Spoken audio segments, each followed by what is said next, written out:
Evening, one and all, and welcome to Hampshire Outdoors and Survival. Yeah, about 10 minutes early at the minute, so what we will do, we will waffle for 10 minutes and 20 hours. We will go live properly. Hope you're all good out there. I see I've got some messages up. Got one from John. Evening, God loves a time change. Yes, pain in the arse, John. And Dirty Faces, lovely to see you. Martin over at Tech and Mod Testing. Hi, mate. Hope you're all good. Hope everything is good with you guys. Well, cool. Where are we?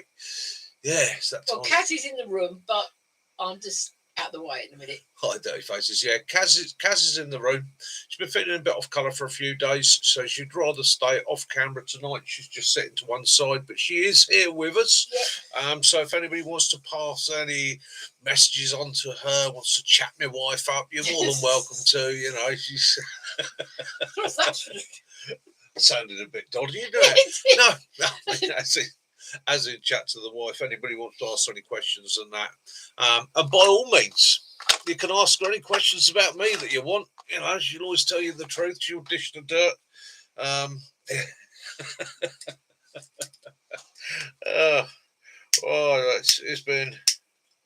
It's been a week. Let me just get myself organised here. All right, you're all good. Hope everybody else has had a great time. I've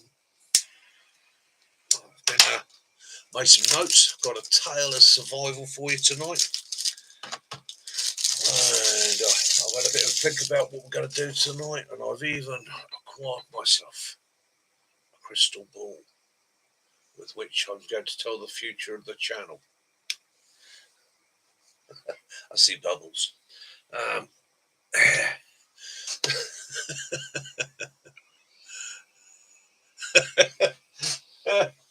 John, yeah, she's got a Casbat, if needed, as made by her father many years ago. It's actually hawthorn root, and I was going to take this up the woods. The skit that I did this week for the log, I was going to take this up and use this for it originally, but this has been in the family for many years. And I was about 14 when my dad found that. I would never want to risk losing it, damaging it, or breaking it, because it's just an awesome piece of wood. Yeah, absolutely gorgeous. And I'm glad you all like the skit. Yeah, I don't know if you guys get it in the States. You get the same adverts we do over here, but there's an advert running at the moment on YouTube for the SAS Baton Torch baseball bat, as used by British Special Forces. Oh, does that mean I can do a whack fuck? You could do a whack fuck if you want. Yeah. No, we're all up for whack fucks. That sounds dodgy as well. Yeah. So this advert's been running for a couple of weeks now. But wait, there's more.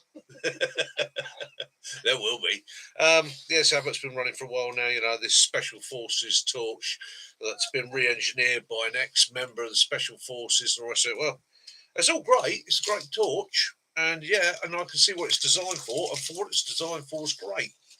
However, there's one bit of the advert that I must disagree with, which it actually says, it actually says in the advert that this torch is designed for self-defense as well as being a torch. And being used by the British forces. I've never come across it, and I've spoken to a couple of lads that are still in. They've not seen it. Yeah, and as one of them said to me, a torch for a close quarter weapon. Well, he normally went to his 9mm personally. So yeah, this torch bat thing, it sort of bugged me a little bit, because it's a bit, for those that are in the know, it's a bit blatantly naughty. Same in America. Yeah. Oh, former CIA there. Yeah. Oh, yeah. Well, the interesting bit in the UK, John, is they sit there and they go, "This is completely UK legal," but it isn't. Because they show in the advert a guy getting it down from alongside his seat in the car after saying that it can be used as a self-defense weapon.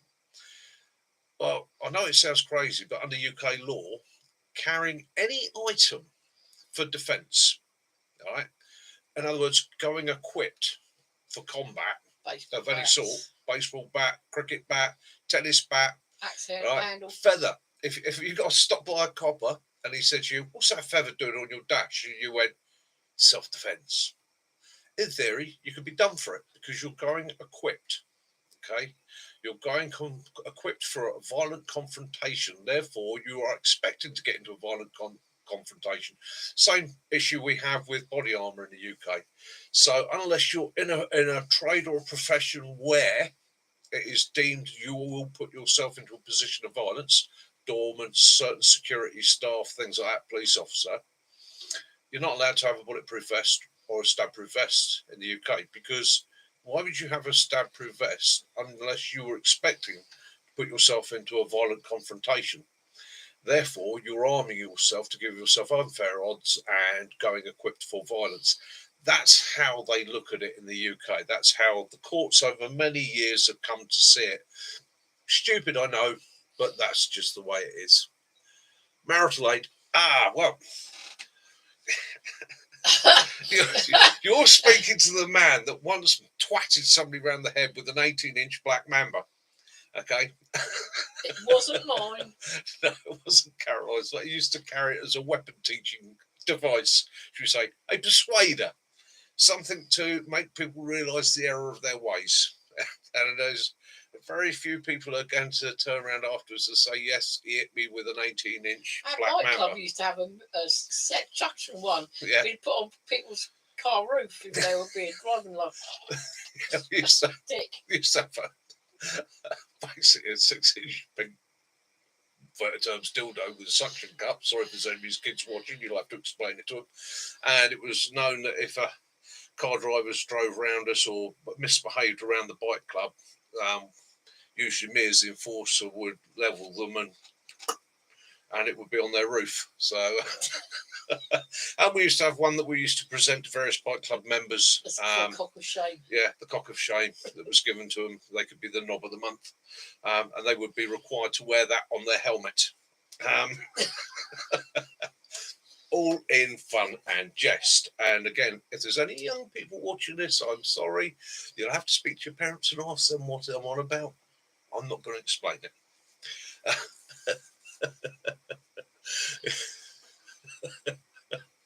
Yeah, old Bill, eh?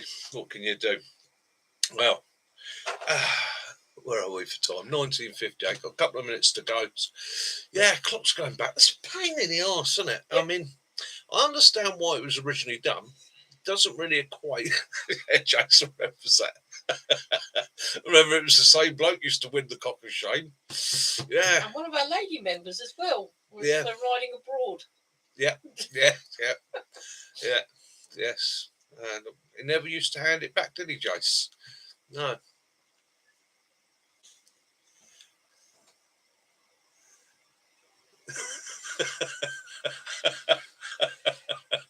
Correction things. I like that. Mine was, I got a boot under the ribs. Law Mice, hello mate, hope you're good. Benny! Evening, Law. Hiya, Benny. We're the devil, very good mate. Hope you're good. Hope you're good there, my friend. Lee Michael, hi mate, hope all is good with you. So 1959. So what I'm going Kaz to is do... here in the house, but she's hiding at Just the so moment. that you all know, Kaz is here. She's feeling off colour, and therefore she doesn't want to be seen on camera because she doesn't feel she's as beautiful as she normally is. I personally think she's as absolutely gorgeous as the first day I ever saw her across that bar. Oh, back 19 years old. God, they say that when you fall in love, that there's no Tweety birds and all the rest of it. Well, yeah, I don't know about Tweety birds. I think I was listening to Meatloaf at the time. I think Bat Out of Hell was playing.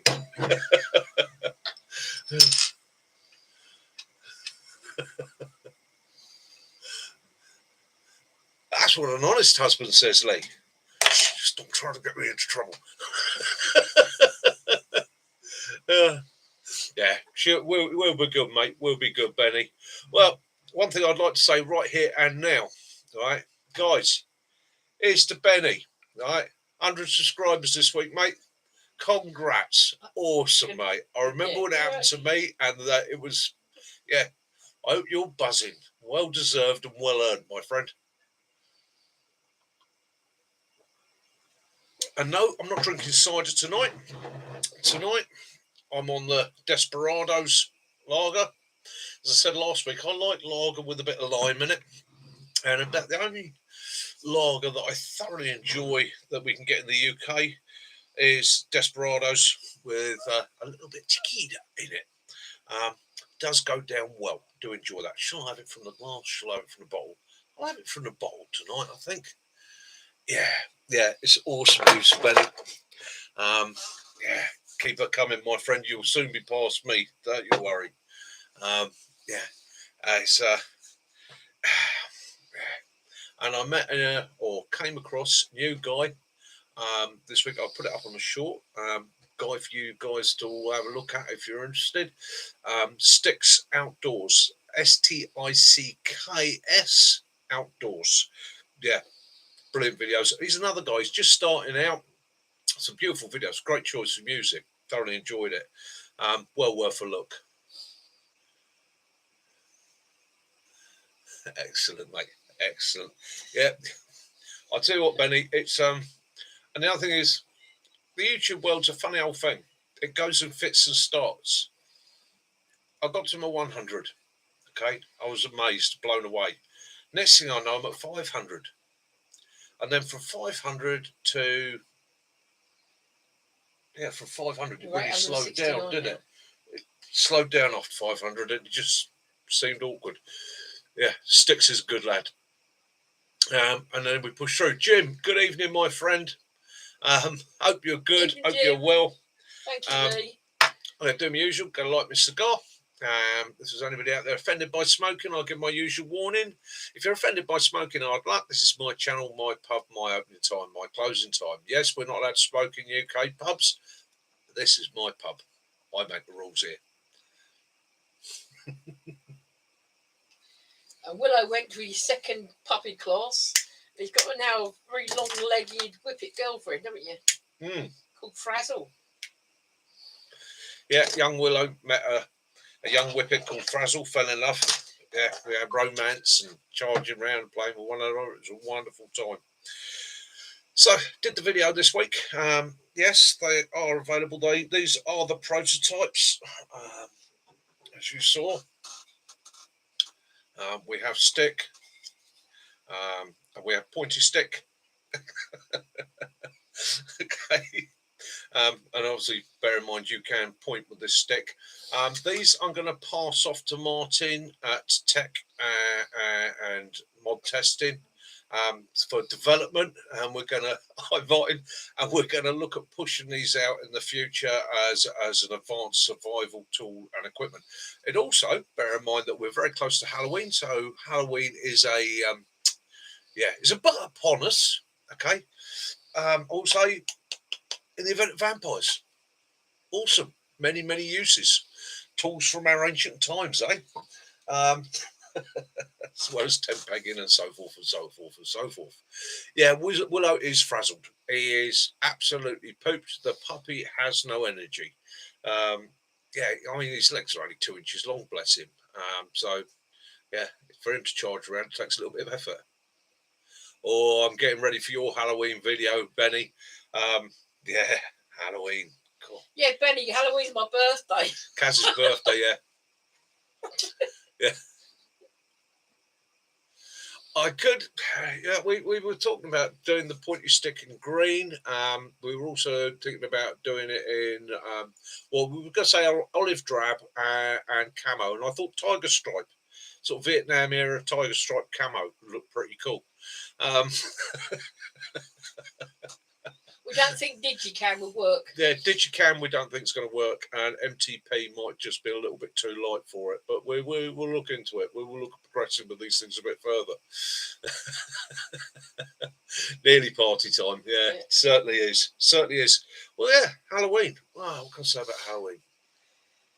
Yeah, All Hallows Eve to those of you of one trait and faith, Samhain to ancient Celtic and Gaelic brethren. It's a very old ceremony, a festival, feast, really. yeah, it was. So it's halfway between the autumn equinox and Yule, which is the winter solstice. Okay, so it's an awkward time. You're halfway. Okay, you're not at the beginning of the end of the winter. You are literally marking one third in. But November traditionally marked the beginning of the what they would call the cold months. And going back in history, this was the time where the frost started. Okay, preserving became a little bit easier because you could literally hang things that they would freeze. Um, your stores were in. You'd managed to harvest everything, and as you know, especially if you're in Northern Europe at the moment, there's still quite a bit of fruit out there available. There's a lot of fungi available. There's a lot of the berries are still available. Things like beech nuts, sweet chestnuts, they're available. There's still a few leaves on. We're just coming to the end of the growing season. Apples are good. Crab apples are absolutely brilliant this time of year. Chestnuts So in. yeah, so we were coming to a point where people have spent the last month, or really, if you go back to the Celtic calendar, autumn started at August. So basically, as the days started to shorten and the nights started to get longer, that was classed as autumn then, and winter didn't start until pretty much now. It was the coldness. That it was the time when people started to light the fires in the hearths and keep them in overnight, whereas they'd used them in the past for cooking through the day. They'd keep them going through the early evening and that, and then cut the fire out, crawl into the beds, the blankets, the skins, or whatever they were using, huddle up together if necessary, and they'd be quite comfortable for a night. But now's the time when it started to become more and more difficult. Fire watchers needed to come in, so somebody needed to stay up all night by the fire, feeding the fire. Okay, so we came to Samhain, ancient Celtic, Gaelic. This ceremony spreads right the way throughout ancient Europe, all the way through, by many different names because they all suffered this period of year together. And so you've got to think of this instead of as in religious terms, because there were so many different faiths and religions all throughout Europe. Okay, at the time, were proto-Christian. There were, and pretty much every small region had its own religion, faith. They all worshipped different things, but they all understood the one thing: the seasons, the changing seasons, changing temperature, changing climate. What was to come? So Samhain was a time to celebrate that. It was to celebrate we've got everything in, we've harvested, we've collected everything we can. You know anything that you've got a glut of that you're thinking I can't quite preserve that. I'm not going to be able to preserve that. I haven't got the room to store that. Was to be used over normally a 3-day period according to history this time of year, and it became a feasting and a festival.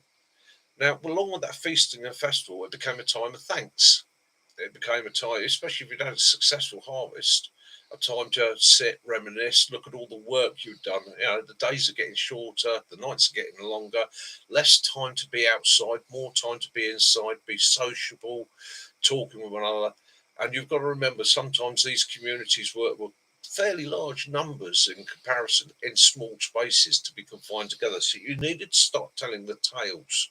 You needed to start telling stories. You need to start telling the moral tales, ones about staying calm, don't lose your temper with matey sleeps down a bit further and all the rest of it. So they brought back the tales of the ancestors, remembering your fathers, your forefathers, your grandfathers, the great warriors of your tribe, the people that have got you thus far.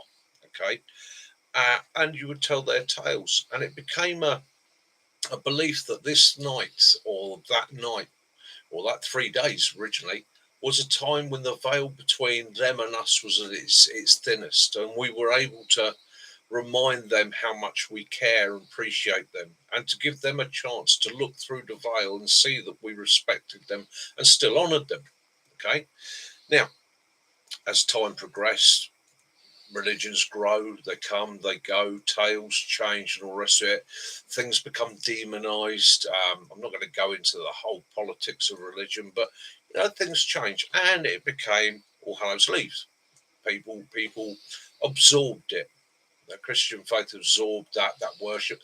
They weren't going to take it away from the ordinary people. You weren't going to turn around to them and say you can't celebrate the fact that it's going to be long winter and you've got everything stored by, because they still were following the same procedures of storing food, getting ready for winter, living in communal groups. So you had to change it.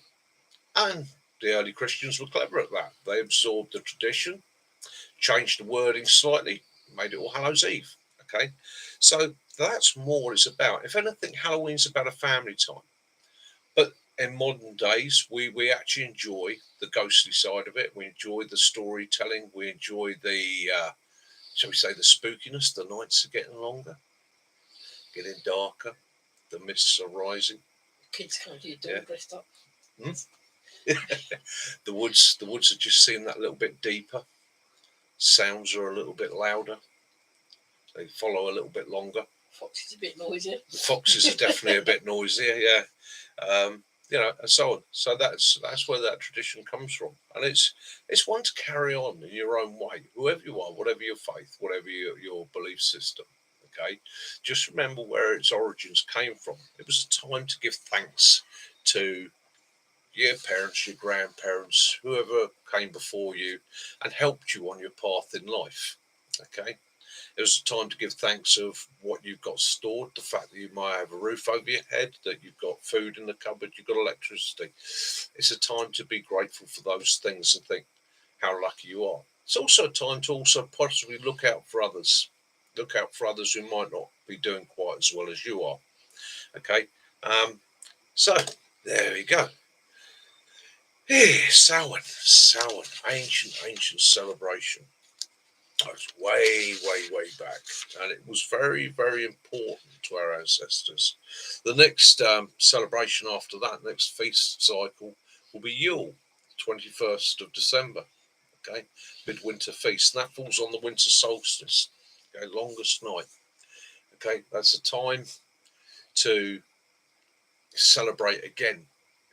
Yule, midwinter, we're halfway there. They could tell by the lunar phase that was it. We're halfway through winter. Okay, the nights are now going to get shorter. We're coming towards spring. Things will start to grow. We've got to look to the future.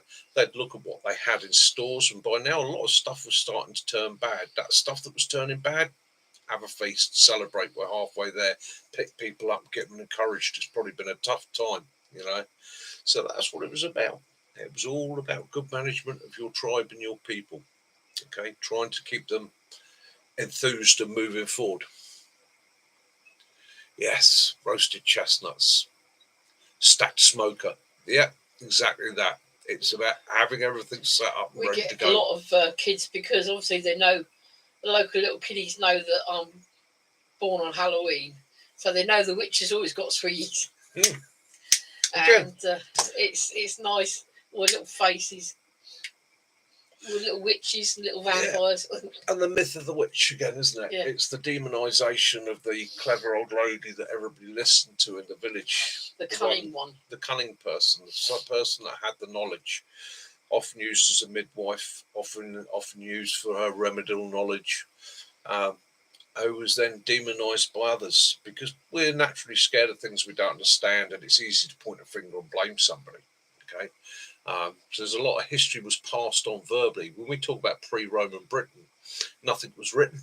Okay, our Celts, or our Celtic tribes, the Druids, didn't write. They actually believed that knowledge had to be carried in the head, not in the hand. So they 15 years to 20 years for a Druid's training, and it was all constantly learning. Oh, sorry, John. Not one. Yeah, but that's the trouble with sitting on the porch. I would come, but it's a bit far. Yeah, we would come. Yeah, and trick or treat. That, do you know what? It's a carry on with the celebration, isn't it? If you're lucky enough to have kids come round, enjoy that. Enjoy that moment. A lot of the little Nepalese love to dress as witches and vampires. So the little boys are always vampires, the little girls are always witches. Yeah. Yeah, so it's a time to celebrate. It's a time to enjoy. So anyhow, so we did the video this week. We're going to head back onto a bit of the earlier stuff. We're going to go back. We're going to take a look at some earlier equipment and some stuff that you could use in modern survival, based on old techniques. And not so much talking about firelighting, because we all know the techniques there in firelighting. It's just some bits and pieces I've picked up over the years, and also that are still used by many indigenous peoples today. So I'm going to take you back down that path, and then we will progress the whole thing forward again. Oh yeah, things do change. Yes, quite often the adults get more excited than the kids. Oh yeah. November. Right. I wouldn't be doing. Well, I would be doing. Shall I do November this year? Do I take the beard off and do November this year? What do you reckon, guys? Take long to come back. Yeah. Right. The beard's coming off. I'm going to do November. Yeah, I'm with you, Jim. Yeah, I'm going to do that. Yeah, to go November. I will have a think on a design, and we'll see what I can crack out through November. Yeah. Right. Yeah, I'm going to do November. Sod it. Why not? Let's have a bit of fun. So, survival tales. As I said back in the summer, I enjoyed telling stories that I've learned over the years and I've heard over the years. And stories of survival, people going against the odds, have always intrigued me. They've always encouraged me. Times when I found things difficult, or I've hit a situation and I'm able to think, crikey, I know somebody's been through similar but worse, and they pull through. It's given me the encouragement and the strength to move forward. So,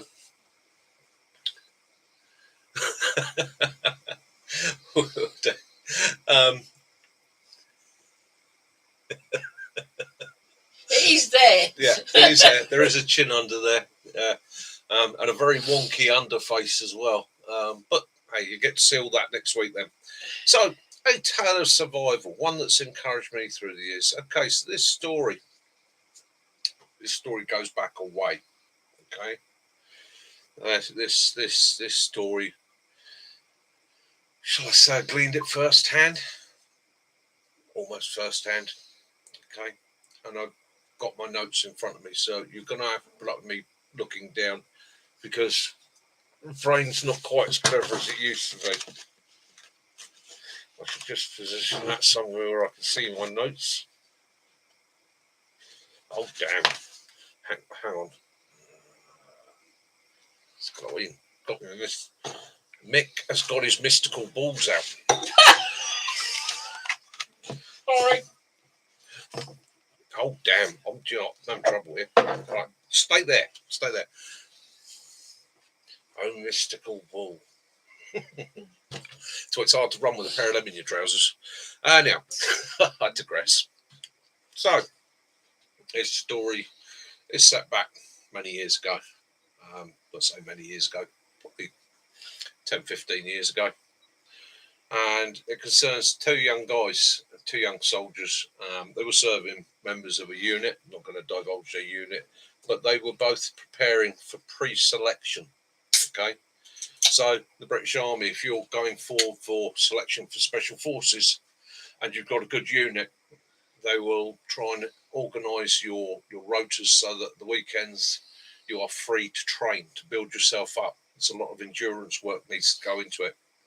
And these two lads, good mates, served together for many years, fit as fiddles in their 20s, decided then that's what they were going to do. So they applied. They got their selection date, and they were going to be doing a summer selection. So 6 months before that, they're building up. So they're building up, and it's winter. Okay, so these two guys are based, I should just say, up country, and at weekends they would clear off into the hills and practice their endurance marching, their skills, and that, pick themselves up. And so they've gone out this weekend. They've gone out Saturday, left camp on Saturday morning. They've got their basic kit with them. So they're pretty much carrying military kit. They're carrying a military Bergen, tarp, basic gear, okay? And they're going up into the hills, and they're intending to tap 30 miles, okay? So this 30-mile tab they're going to do, and they're doing steep grain work. So they're actually going up into the mountains, trying to build themselves up. And the plan is to do the 30 miles up, or 30 miles on their route to the top, overnight, back the following day, back to camp, have an afternoon's rest, shower up and rest it, ready for duties Monday morning. Anyhow, this is what they're doing. So they set off and they go out to this spot. Okay, and they as I said themselves, when they first started on the walk, it was a typical winter's day, for the area. It was bright blue sky, little bit of cloud, high cloud, not particularly warm, but good weather, good walking weather. And they started off into the hills. And about 4 hours into their walk, they noticed that the weather was starting to come in a bit, which didn't didn't deter them. Oh yeah, I thought these quite experienced guys, so they push on, and then at about 6 hours, as they say themselves, well past the turnaround point, it started to rain. Okay, and again it started to rain. Get the wet kit on, keep yourself going, and they're getting up towards their rest point for the night, and they said it was the rain was starting to sort of peter out, but the wind was starting to pick up, the temperature was starting to drop, but the cloud cover was staying, and they set up their ponchos or their tarp shelters, bashers. Basically set them up, and as they point out, they wish they hadn't come that far, because very, very exposed up there, very exposed, no shelter as such. You're literally ground hugging. But they pushed on. Experienced lads got pushed on, got organised, and into the early night. It's dark, and that's it. The wind starts gusting up to about 50 mile an hour, and again with a low top shelter, it's not too bad. It's rattling and rest, but the temperature is really dropping. And then it started to sleet, and now they're starting to get a little bit worried. It's pitch black up there. It's blowing an absolute hoolie, and it's starting to sleet. And they're now trying to make decisions. They're like, right, what do we do? Do we sit this out, or do we get off the hill? Well, initially they thought, right, now just sit it out. Can't get much worse. Okay. Well, unfortunately for them, it did. Temperature dropped even further. The wind went from gusting to blowing steady, and it turned to snow. And this snow started to come in, and as they said, the visibility went from sort of 50 metres to 10 feet, down to 6 feet, pitch black. The only light they got is their head torches, blowing an absolute hoolie. And now they realise we're in trouble. We really are in trouble. We've got to get off this kid hill, or we're going to die up here. So they pack the kit up, pack their burdens up. They're experienced guys, right? We'll work our route back. We'll come straight back off the hill. Instead of following the path, the longer route, what we're going to do, we know there's another route down into the valley. We'll find that, and if we can find that route, it takes us straight back down into the valley where we'll be safe. Get down into the tree line, shelter up overnight. At least with a tree line, you're going to be out of the wind, you're going to be able to light a fire, you'll be able to get yourself sorted. Still not too worried, but concerned. Okay, so they start walking, and unfortunately for them, they did get lost. Okay, they got completely lost, and after about 3 hours of walking, they realised they were in trouble, and now they're walking through 2 feet of snow. Okay, this snow is laying and blowing and drifting. They're tripping, they're falling, they're struggling. There's, as Bo said, starting to go down with hypothermia quite severely. Fingertips are going numb, lips are going blue, really in a bad way. They've got the shakes, the shivers, they're finding it hard to communicate. The only thing that's keeping them going is to focus on one another. So they're literally hanging on to one another and 1 foot in it. Literally, that is one step after the next, just trying to keep themselves going. They're losing the ability to talk and communicate properly, again, because the cold is withdrawing in on. And eventually, they found a wall. Okay, and this, as they described it to me, this wall's about 6 foot tall, typical dry stone wall. Well, they said, well, they sort of like, what can we do? They climbed over the wall, and it gave them a bit of shelter from the wind. Not a lot of shelter, but a bit of shelter from the wind. And they were getting to the shelter there, huddled up together, and they're now gibbering. Okay. Now, at this point, you're saying to yourself, get your kit out your pack, get yourself organised. But as they said to me, they're wearing thin gloves, military-style gloves that they used to issue at the time, which were literally like a nylon wool mix with rubber bobbles on the inside. Their hands are that frozen, they can't get the gloves off, and they can't manipulate things. They can't undo zippers. They can't do buttons. One of them actually pointed out to me that at the point of you needing a pee, he can't get himself out to have a pee, and literally just went, just sod it, a 30 seconds of warm crotch, at least I'm going to get that out of it. And I'm really struggling.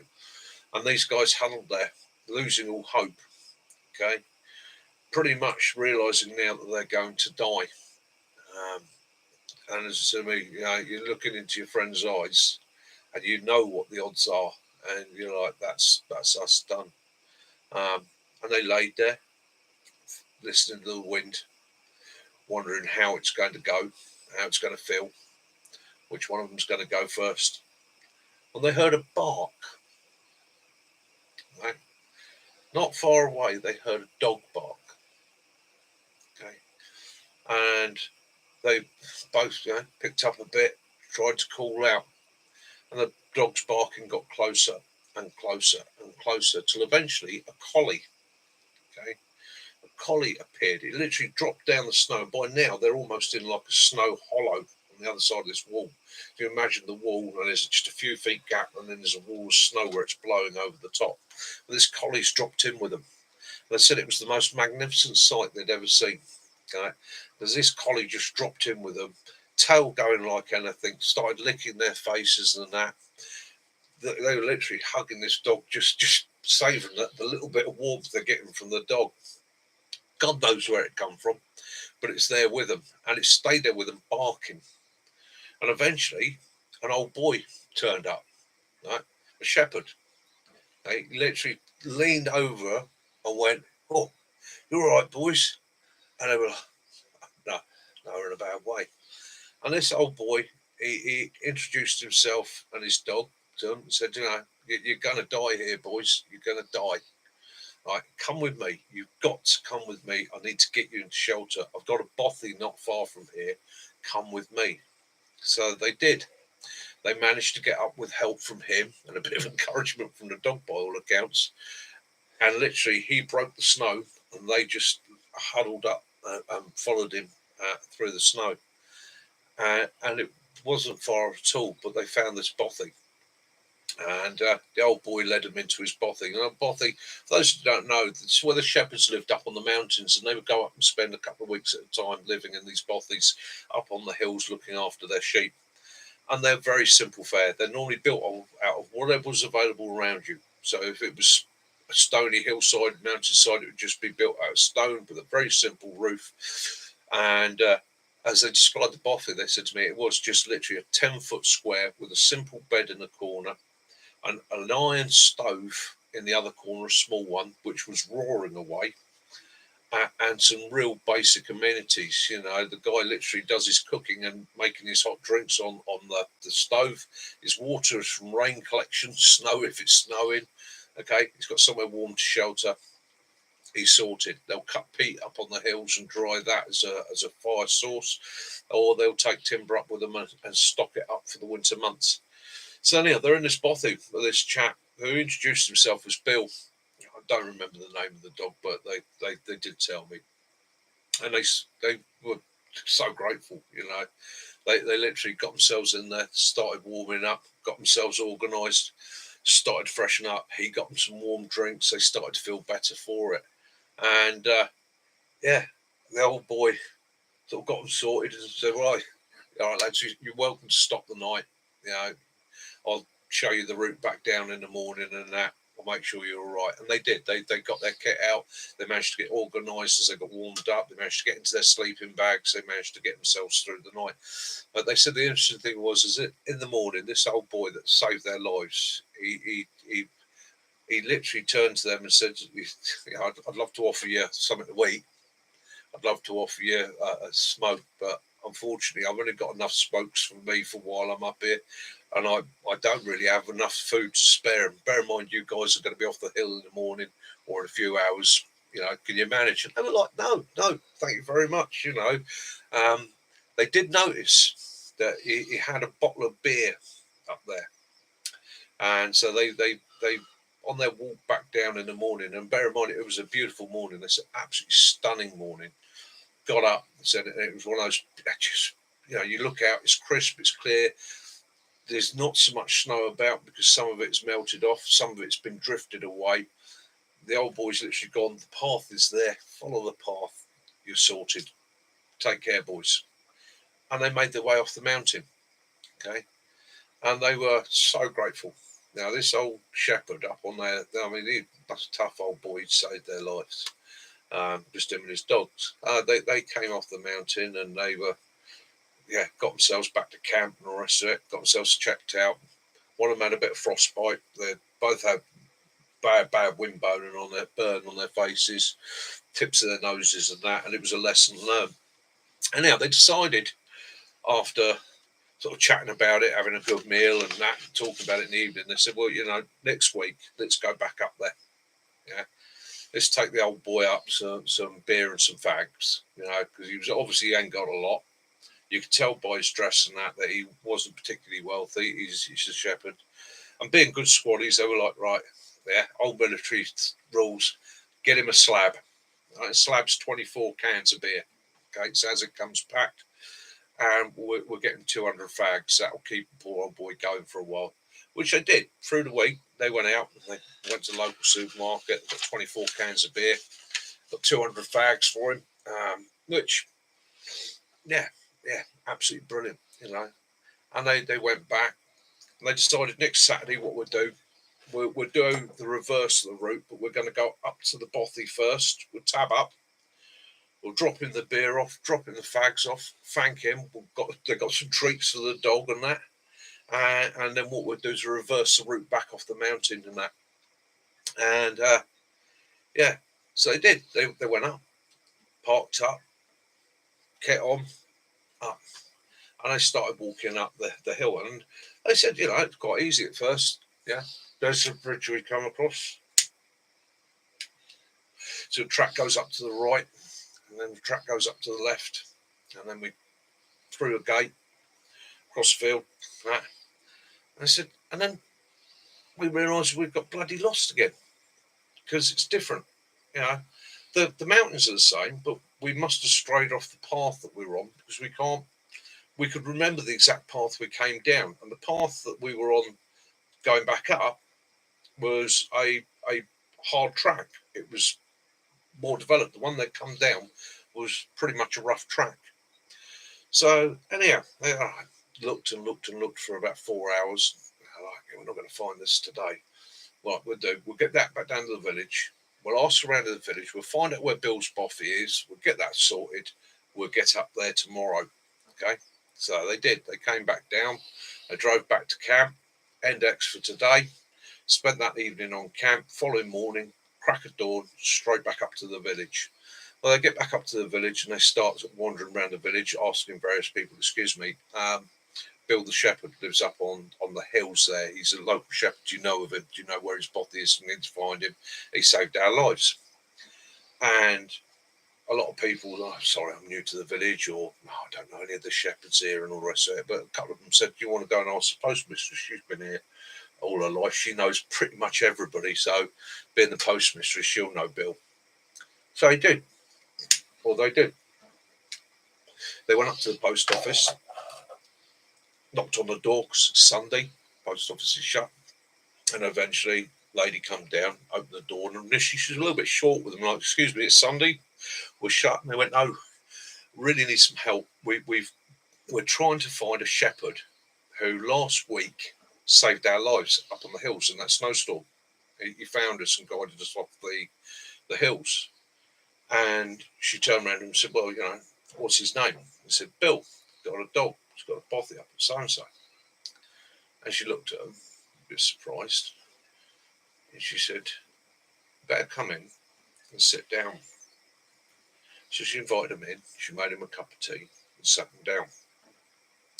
And this is what she had to say to them.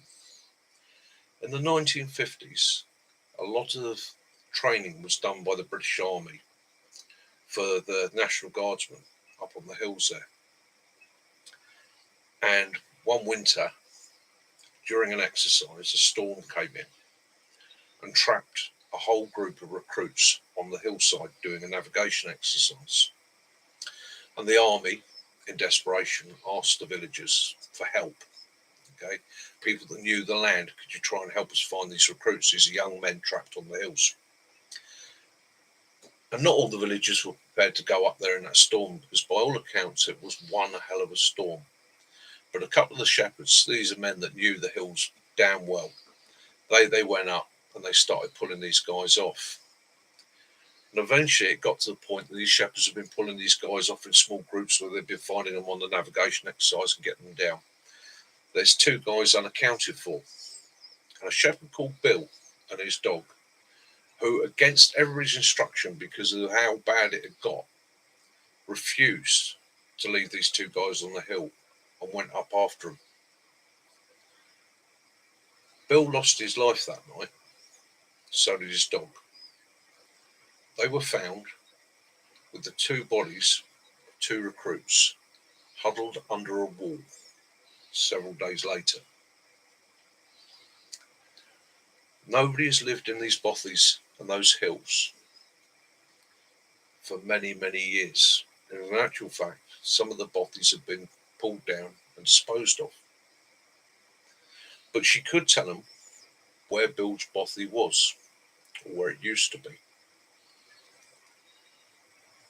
So I'll end this story with the final remark they gave me. If you one day find yourself on a mountain, wandering around and find the remains of a bothy, and there you see a slab of beer and 200 cigarettes, leave them alone. They're for Bill. That's the end of my story for tonight. Happy Halloween, guys.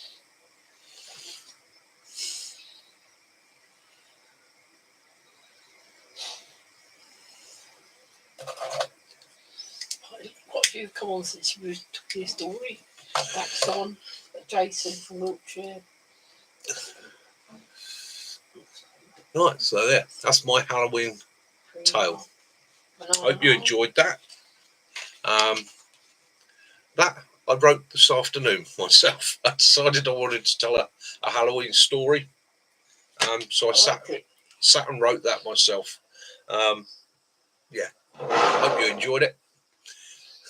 Cheers, John.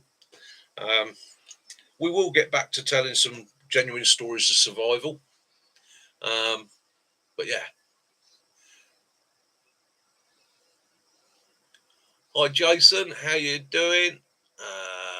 He's saying that he can't drive at the moment. He wants to find a buddy to go camping with in Wiltshire. He's in Wiltshire. What part of Wiltshire is he in? Jason, which bit of Wiltshire are you in, my friend? Manar's on. Manar. Hi, how are you, mate? Stephen. Hello, mate. Oh, okay. Katrina, excellent.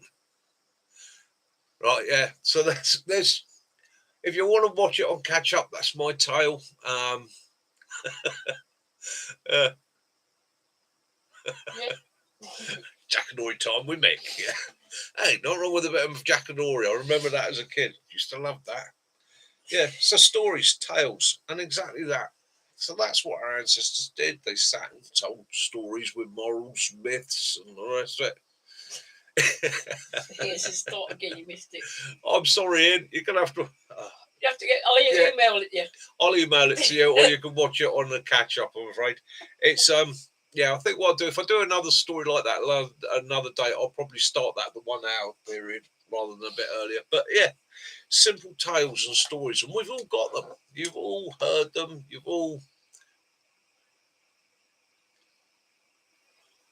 You have a real creepy tale. Well, I might near Stonehenge. Ah, right. Jason. We've been camping down there. Yeah, I do a bit of camping out round that way occasionally. Yeah. So yeah, might have to meet up, come down, meet up with you. Show me your local area. maybe you can tell me your creepy tale. Maybe that's a video. Maybe me and you need to go and do an overnight somewhere down there. Bushcraft. Have a creepy tale telling. I'll tell you yours if you tell me mine. No, I'll tell you mine if you tell me yours. That's it. Yeah. Earlier on today, we were watching some YouTube, and we just come across this story. Well, it was a story. It was true, isn't it? It's about sucking the monkey. Oh, sucking the monkey. And we're like, what? Yes. Sucking the monkey is a thing. Thank you, my friend. Appreciate that. Sucking the monkeys. Sucking the monkey was a method of stealing alcohol from barrels on docks and ships, used by the stevedores on the docks and the naval ratings on ships. And it meant you made a small hole in the bung of the barrel, and then you put some sort of straw through there, and you the alcohol out. Nelson and then bunged it back up. And apparently Nelson's barrel, which after Lord Nelson was killed on the ship, they put him into a barrel of brandy to preserve his body, to bring him back to the UK. And when they put him in Gibraltar, opened the barrel to make sure that the spirit was okay and his body was preserved, they found that his body was sitting there in an empty barrel. The naval ratings are drunken. So that's sucking the monkey. That's a dodgy term, that, isn't it? Which they were saying that in Victorian England and that, the people died. Yeah, they used to die. There's lots of tales of death from it. Overproofed alcohol. Nicking beer for the officers' mess. That was the first time I ever tasted Pimm's. That was.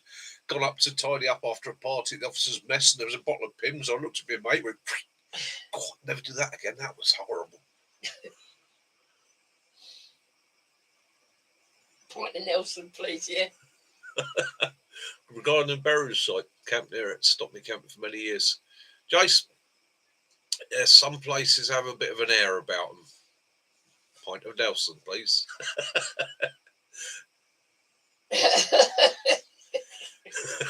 It is. I mean, this is old English. Sucking the monkey. I've never heard it. Yeah, don't ask you where that term come from. The other one they had was riding the pony. So no, I said it was because when you were. Oh, you look like a monkey when you're sucking it up. You were, yeah. Apparently, it made you look like a monkey. The other one they called it was riding the pony, because what they would do on the docks, the barrels would be stored on their sides, and obviously to get in through the cork, and these were big old barrels, so guys would sit on the barrel, pierce the bung in the top from there, and it looked like they were trying to ride a horse. And apparently a lot of the alcohol then, when it was shipped, unlike today, was shipped 100% proof to be watered down at the other end. And of course, these guys would be swigging on it in the docks. And in one account, they found, was it a pint of overproof rum in the guy's stomach? Yeah. He popped his clogs. I bet he would have given his right arm for a pint of that. And given his left eye as well.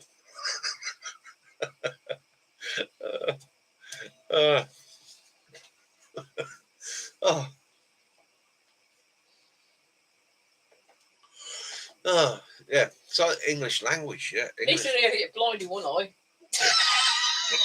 Blind drunk, I suppose.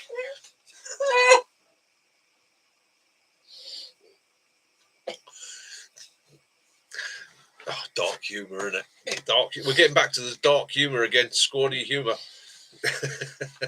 So, that's what I what other notes did I make tonight before we start waffle time? So, right, yeah, mentions times. So I watched a couple of channels in the last few days, which I thoroughly enjoyed. Quite enjoyed their content. It's if you guys want to pop over and have a look, show a bit of support, give them a thumbs up, see what you think. I enjoyed them. I think some of you will as well. So that's Sticks Outdoors, STICKS, as in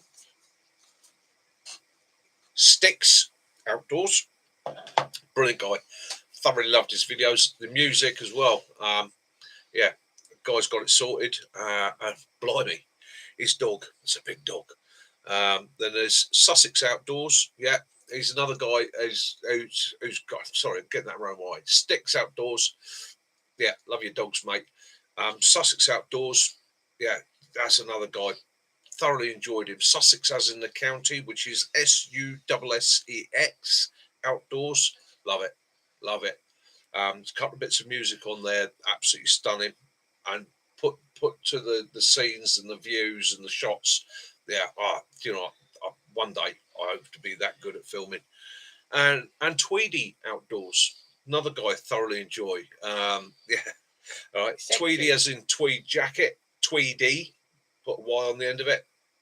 Outdoors, absolutely fantastic. Thoroughly enjoyed some of his stuff. Very intelligent guy. Does some fantastic walks. So some great overnighters. And I just his ethos of taking a bottle of wine and making a nice posh meal in the middle of nowhere on basics. Yeah, I'm all up for that. That's great. Thoroughly enjoyed it. So that's my three mentions, suggestions for you guys this week if you're interested. Future plans, right? We have some future plans. We've been talking about future plans.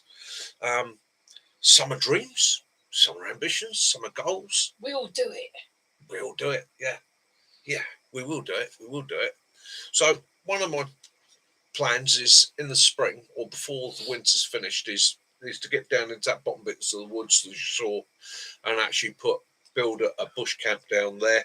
And it's somewhere where when I've got people coming in to talk about bushcraft, and that is somewhere for them. It's a bit more of that sort of environment. It's also somewhere where I'd like to bring people in that feel they need to do an overnight or just want to get away from the world for a few hours. They can come in and stop the night with us up there. Get a campfire going and that. And this is going to be based on just a basic, simple bush camp. So somewhere you can come in, set up, fire pit, all organised, ready to go. Okay. Next year, I'd like to do a couple of camps and meetups for those guys that can make it.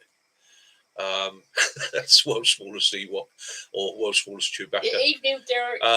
Evening, Derek. So that's something I'd like to do. And I'd like to build this community, which it's doing slowly, bit by bit, isn't it? Yeah. We're building quite a great community. The message is getting out there.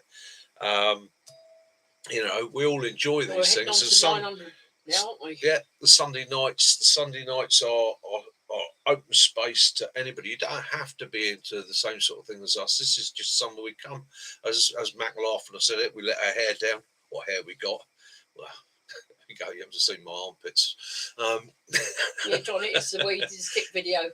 Yeah. Yeah, but in that, well, just further down that area, isn't it? Yeah, just a bit further down from where I did the stick video. It's a little bit more wild. It's a little bit more natural down there.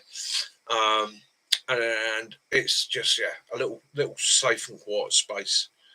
Yeah, there's community, sharing knowledge, sharing our skills, sharing our loves, sharing our interest, passing it on to people that might not know so much. Evening, Paul. Hope you're all good there, my friend. And having fun and laughs whilst we're doing it. And again, Sunday night, we don't have to talk about set subjects. You guys can throw up any subject you want there. We can get into it. Okay.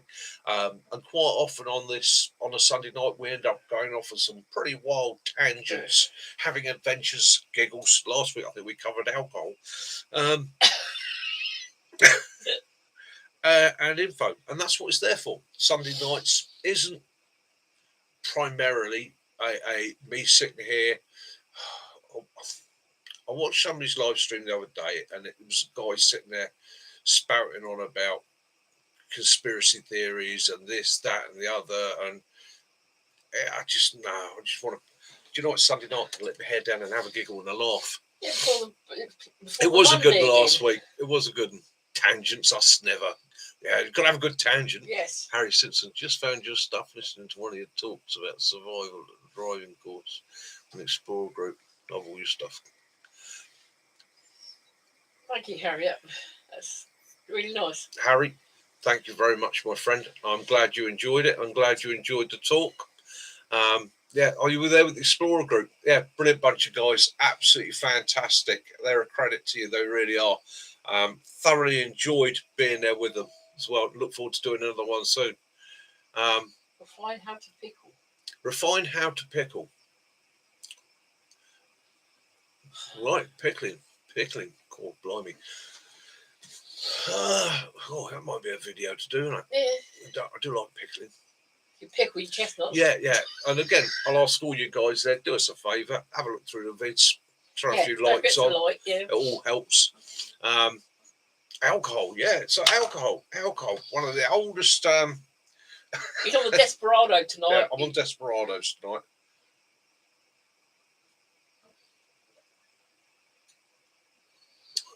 Jason, love to do Brecon again. Yeah, Brecon, absolutely stunning. Well, Derek, about the Ewok, he's got a new girlfriend. We met at the puppy class this week. She's a whippet. But yeah, we could send him his Chewbacca, but I actually got him a dragon outfit. And me, I'm just going to smile at the kiddies, okay? Because I've been told this year to be a bit more pleasant and a bit more nice. So I've been practicing my smile. Because apparently my face can be a bit intimidating to young people. Yeah, and sometimes when he screams and runs back away from the door, it does tend to frighten the kids. Yeah. Opened the door last year, run away, frighten the life out of them, especially when they're only about 2 or 3 years old. So I've been practicing my smile, my friendly smile. So there you go. Yeah. It's getting there. Yeah, he's done the fan dance. Mac again. That was many moons ago. Maybe. Up on the fan again, eh?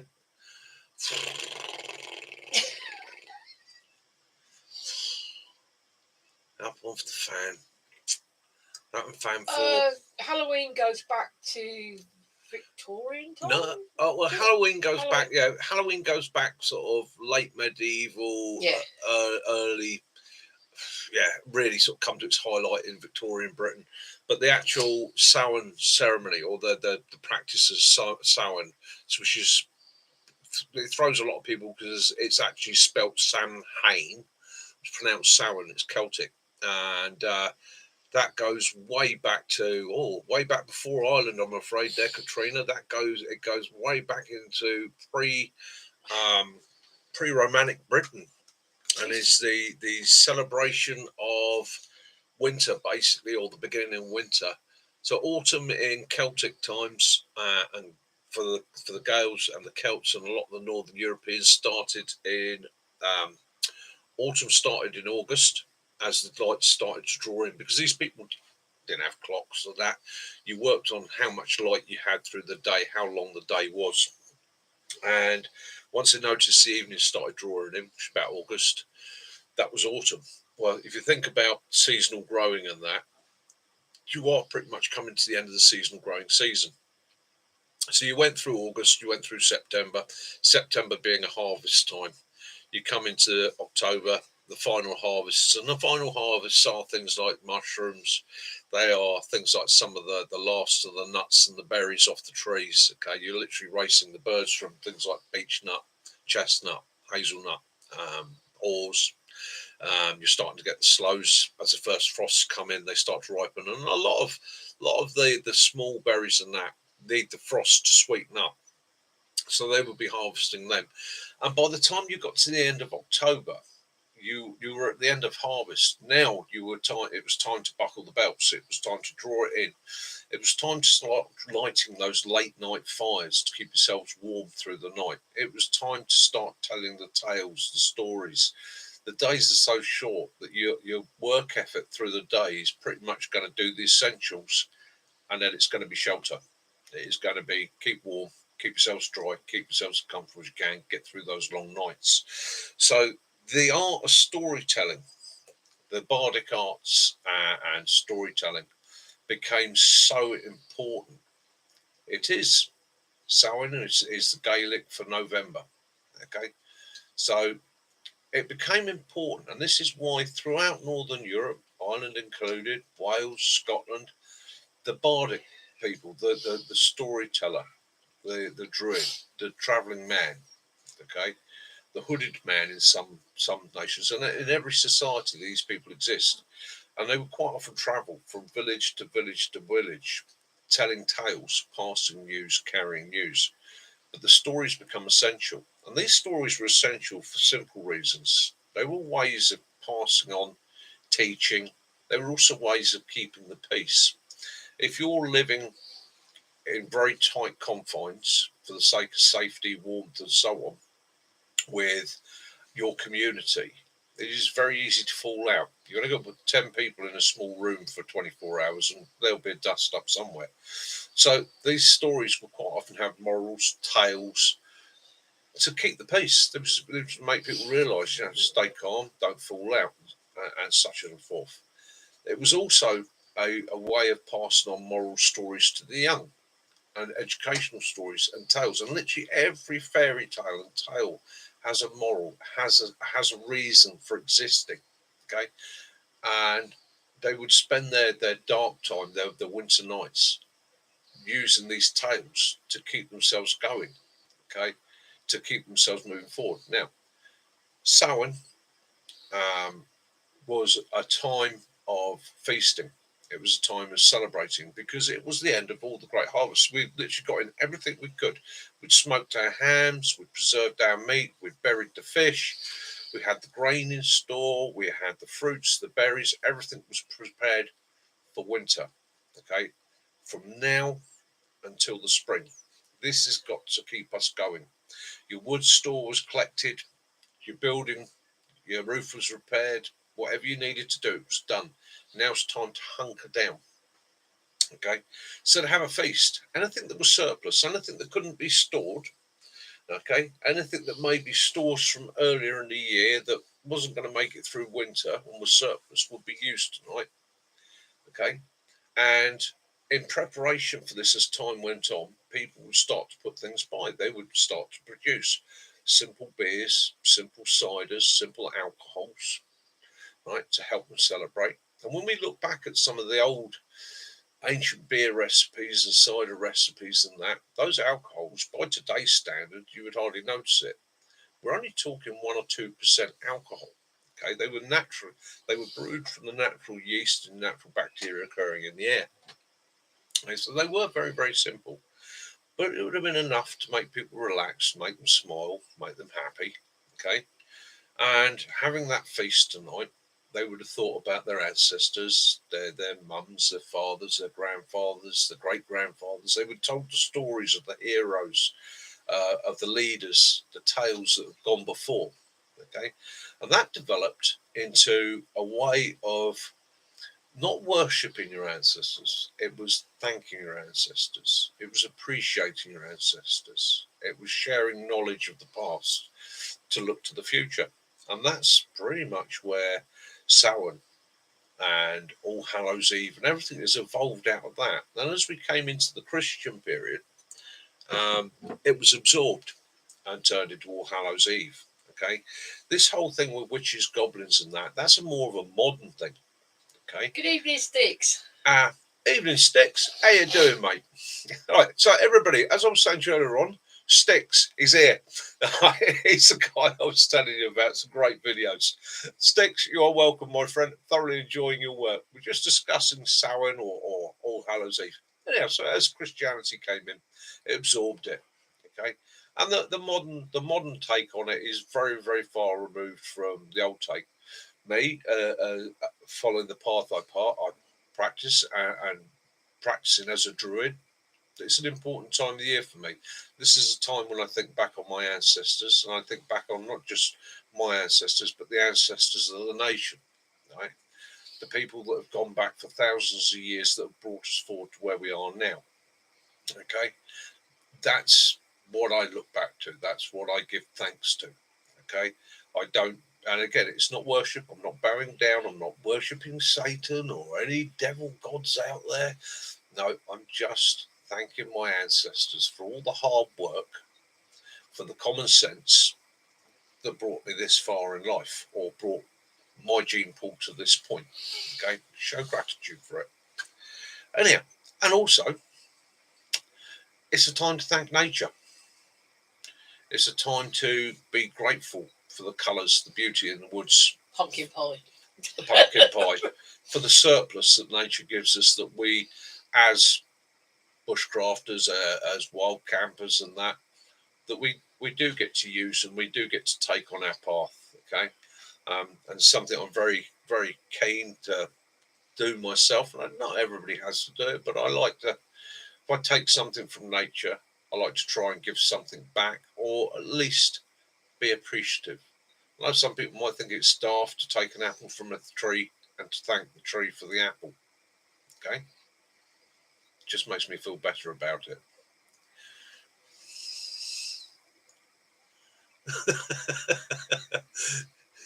Well, if you will keep frigging your Wi-Fi, no wonder. Yeah, Benny. I'm sure it's a legal act in your part of the country. Right, so yeah, Derek, you celebrate Day of the Dead on November the 5th. Good old Catholic celebration down there. For us here, it's Guy Fawkes night, where we remember Guido Fawkes and his friends in their plot to blow up Parliament and the King. Quite weird, isn't it? When you think about it, we celebrate what would in theory be a traitor, but we so we have bonfires traditionally, let off fireworks, and have parties. November the 2nd. Yeah. So that was, so November the 5th for us around here. Lots of fireworks being let off. Yeah. And when I was a boy, pretty much everybody had a bonfire, didn't they? Yeah. They got together, they would, have a celebration. It'd be a party night. Adults would have their drinks, kids would watch the fireworks, and then everybody would sit around the fire telling tales. We do Yule. It was a simple one. We burn our Yule log and drink me. January 6th, yeah. Don't we? Yeah, he sort of wakes up, sort of, oh yeah, well you don't know. It was a puppy play date yesterday, and he was playing with two cockatoos, Whippet Cross, and what was the other one? He might be chucking hairspray in the bonfire. Yeah. I suppose it's safe for me to tell this. So, years ago, maybe not so many years ago, but years ago, when my boys were young, bonfire night would come round, and in the position I was in, I may or may not have had access to certain items, which may or may not have found their way home for bonfire night. So I live on quite a dense council estate, or former council estate area, and it is very, very densely packed. Garden's quite small, and it becomes a bit of a competition on who can afford the best fireworks. And me and my sons would go out into the garden, and we'd watch all the fireworks go off, and it normally starts about 7 o'clock in the evening, your little rockets and bits and pieces, and it steadily gets bigger and bigger because everybody that's got the good stuff is waiting towards the end to show off. And then you start getting the lovely displays, fantastic. And I'd wait for that, and then I'd start letting off some of my military grade stuff. And some of those big paralooms, this estate's probably about 2 kilometres across. I'd probably lighten up an area or a diameter of about 3K. And then you get, it's boring. Then you get to the point where you're strapping Thunder Flash and Bat Sims to stuff and launching it up to 300 metres. Might not have been quite as colourful as everybody else's, but sure as hell, it was louder and it was brighter. Yeah. Even to the day, now all the houses around here are white plastic cladding, and I decided to add a bit of atmospherics to the night. So I lobbed a couple of green smokes out into the square, out in the front of the houses, and our houses are built in a square. There's about 10 or 15 to each row on each side. So I lobbed these green smokes out upwind, and the squares just disappeared in green smoke. It wasn't until I get to the morning when I come down, open the front door to go out and pick up the old canisters, that I realised that I'd actually stained every single house green all the way around. Obviously, nobody knows who did it. They talked about that for years, you know.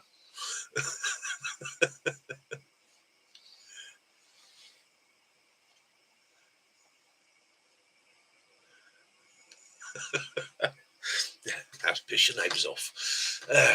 Remember, you've got some young ones on as well. Oh, I do apologise about my language. And I would like to point out at this point that I promote at all times safe and conscientious use of pyro, illuminants, explosives, dog poo bags, green smoke, red smoke, or any other form of explosive device. You know, it's not clever and it's not funny.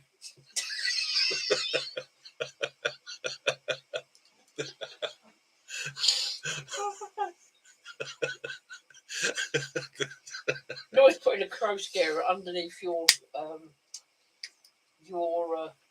favourite camping kettle. See how far you could get it. Oh, it ended up with a concave bottom. Yeah, best camp kettle I ever had. You know, it was a cheap from Millet's camp set aluminium kettle, and it was a little one, little round one, wasn't it? Yeah, a little round one. Used to get them for it used to cost about £4. This was back before the days when actually people really started thinking about designing camping gear, but they were quite good little kettles. And I was at camp messing about with a mate of mine, and there was a tree which was completely hollow, with a branch that was hollow. So you imagine it's quite a large old beech tree. It's rotted out in the centre. It's completely hollow. You sound like a drum if you hit the outside. And about 2 feet up, there's a branch comes up about a foot, and that's rotted out in the centre down into the bottom. So I said, well, mate, I said, if I set my little kettle on top of that and I put a crow scarer underneath it in the tube, do you reckon we can get it to go in the air? And he went, I don't know. I said, come on, let's give it a go. So we put the kettle in place. I lit the crow scarer, placed it carefully directly underneath it, and boom, and the kettle went up about 10 feet, clattered down. We both laughed, childish thing. Look what we've done. And I picked the kettle up, and it concaved the bottom of the kettle absolutely perfectly. It moulded the bottom of this kettle. And do you know what? That kettle was the best boiling kettle I ever had after that. You used to put that onto any stove or any fire system, and because it was concave, it used to just grab the heat and hold it. Used to boil up in no time at all. Absolutely fantastic ones.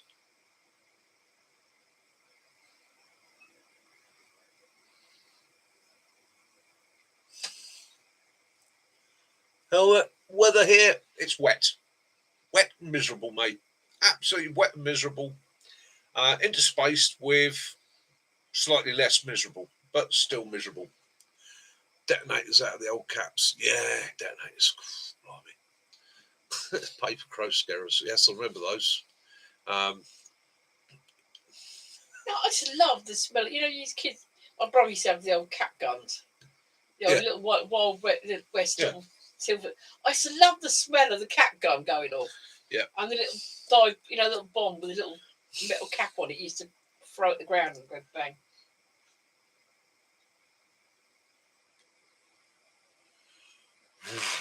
Jesus, you're doing midwinter. Whereabouts in the UK are you going to be doing your survival challenge, my friend? What's the terrain you're going to be in? Let me know that. We can have a chat. In actual fact, let me know. In fact, Sticks, let me know if you want to put it up here. Do so. If not, send me an email at drewmitch@gmail.com, and if you're not too far away, we'll get together. Have a sit down, have a chat about that, and Action, man, tied to a rocket. Right. Derek's Definitely option, not bring whiskey. Yeah. It's Derek, I'm still want to get out there to the States, mate. Yeah, we were sitting talking about this the other night, me and Kaz. We were looking at what the costs would be, flights and wise. And I would like to get out to meet up with both you and John. So it might, I don't know how far apart you are, probably many miles apart. So what I would look at doing is coming over and pretty much spend a couple of days with one of you, and then travel across and spend a couple of days with the other, if possible. Yeah, I mean, you can do full enclosure is going to be the best way. 3x3 tops, not giving you a huge amount of space. Yeah, ideally you could do it. Well, that's 3x3. Yeah, what I'm on about. So ignore that. I'm talking out my arse. 3x3 is absolutely perfect. You're going to want to do an enclosed shelter. You are going to have to think about ground sheeting as well, as it's middle of winter. 2 bits of kit, definitely. You've got to prioritise everything else. Is a good quality bivvy bag. Okay, if you're going to go out in the winter, the bivvy bag is an absolute must, and your sleep system. Yeah, that's exactly that. I'd like to get out to the States, do some videos, do a stream from there. I'd love to do a live stream on a Sunday night from the States with either John or Derek. That would be fantastic.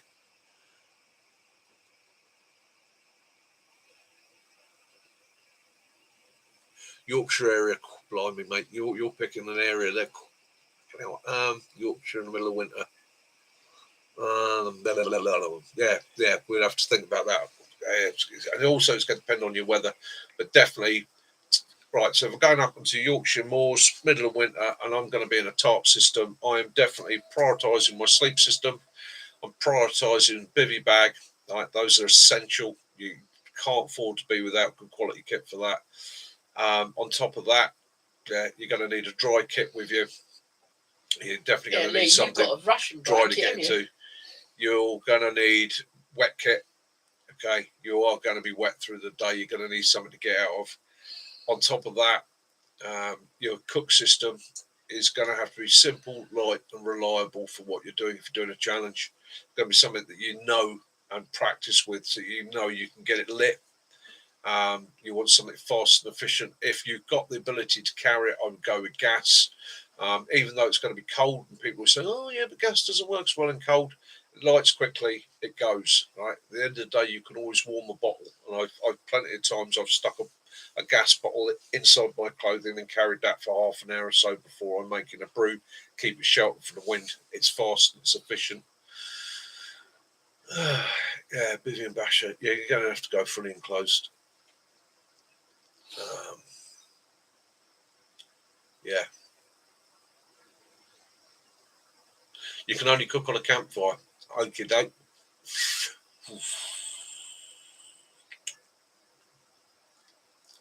If you're only cooking on a campfire, just hope the weather conditions are good. Okie doke. You're gonna. There's a couple of tricks. Yeah. There's a couple of tricks you can run there for fires and wet conditions, but it's also, mate, I would slip a pack of Hexamine into your kit if you can. Yeah, use that as an additional firelighter or an emergency backup. I know you're doing a challenge and you don't want to break the rules. But for your own safety, if you're up on those moors, unless you're in a confined, organised area where you're fairly near to help vehicles and access on and off if you need it, I'd always have that backup. I'd always have something that if it really turns to crap, I can sit there and go, right, sod the challenge. I'm not going to freeze to death. Yeah, one luxury item. Yeah.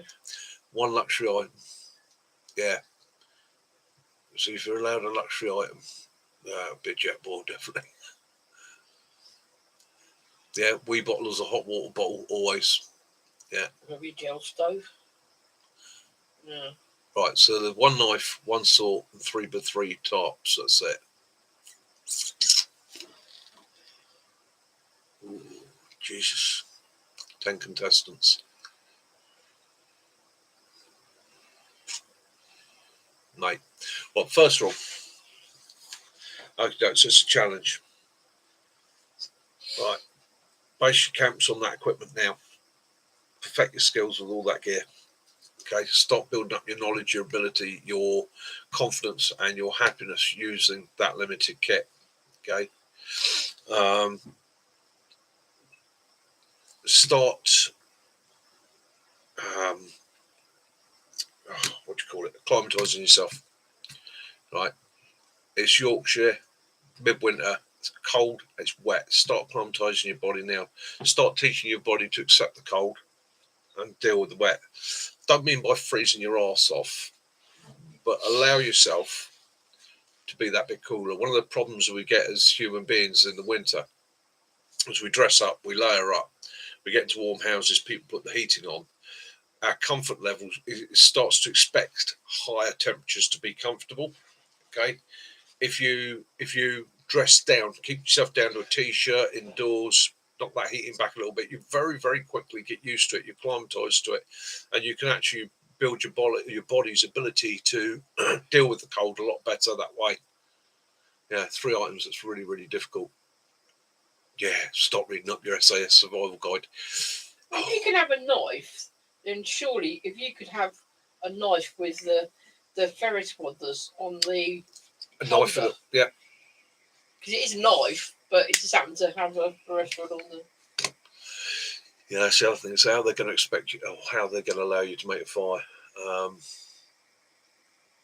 Yeah, you can use fat wood as person. Small fire over a large fire. Small, controlled, slow fires, giving off enough heat to keep yourself going rather than burn through your material. The regular thing I see on a lot of programs and that, where I'm watching survival challenges and stuff, people build huge fires to spend 8 hours a day collecting wood and burn the whole lot off in one night. And you're like, or use fire starters in one go. Yeah, or use all their fire starters in one go. You want to start building small fires and slow fires. And by slow fire, I mean a fire that's going to burn slower. Quite often when I'm building my winter fires, I do a long log fire up at the woods, and I can burn 2 logs and they can last 8-9 hours, but I'm using green wood. So basically what I'm doing, I'm using green beech as my fire extenders. But my initial fire, I'll make the pine, so I get a very fast, very hot fire in the centre, set the logs each side with a gap, and then what I do is I just keep feeding it small pieces of pine all the time for the first probably an hour. By the time that's up, I've built enough coals up there that the fire slows down but continues burning out the beech logs, and they will burn for 8 hours quite happily, and producing enough heat to keep me warm. It's not radiating masses of heat. I'm not wasting any heat or energy. It's giving me enough heat to cook on. What about those logs that got the split in it? Is it the Swedish fire log? Yeah, that works. But again, ideally, you need pine for that. You can do it with birch, but it works best with pine. Flameless heat packs, yeah, brilliant bit of kit. Yeah. I saw them. Someone had a log burner that was the flameless one. Jim's soak it into your clothing, yeah. Prison one.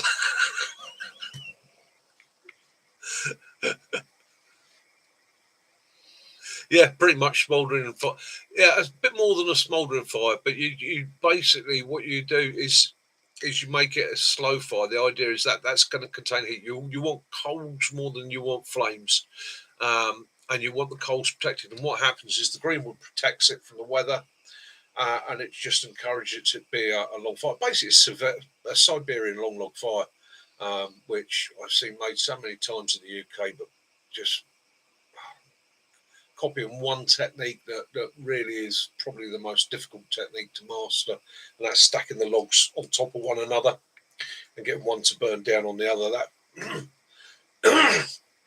if you've got the right timber and the right materials at the right place, yes, it'll work, but bloody hell, it's a nightmare. Whereas if you stack them parallel to one another, so you've got the 2 logs running along, okay, and then what you can do, if you're laying along in front of that, you can actually lift the log nearest you up. Okay, so as the heat builds and the coals build between them, you can lift that up at each end, okay, and you'll start radiating heat out underneath it, and then you can gather that heat.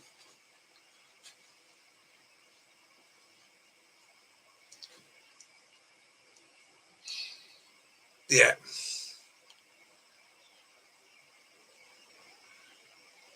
Yeah, Flameless Heat Backs, Martin, absolutely brilliant bit of kit. Use them all the time.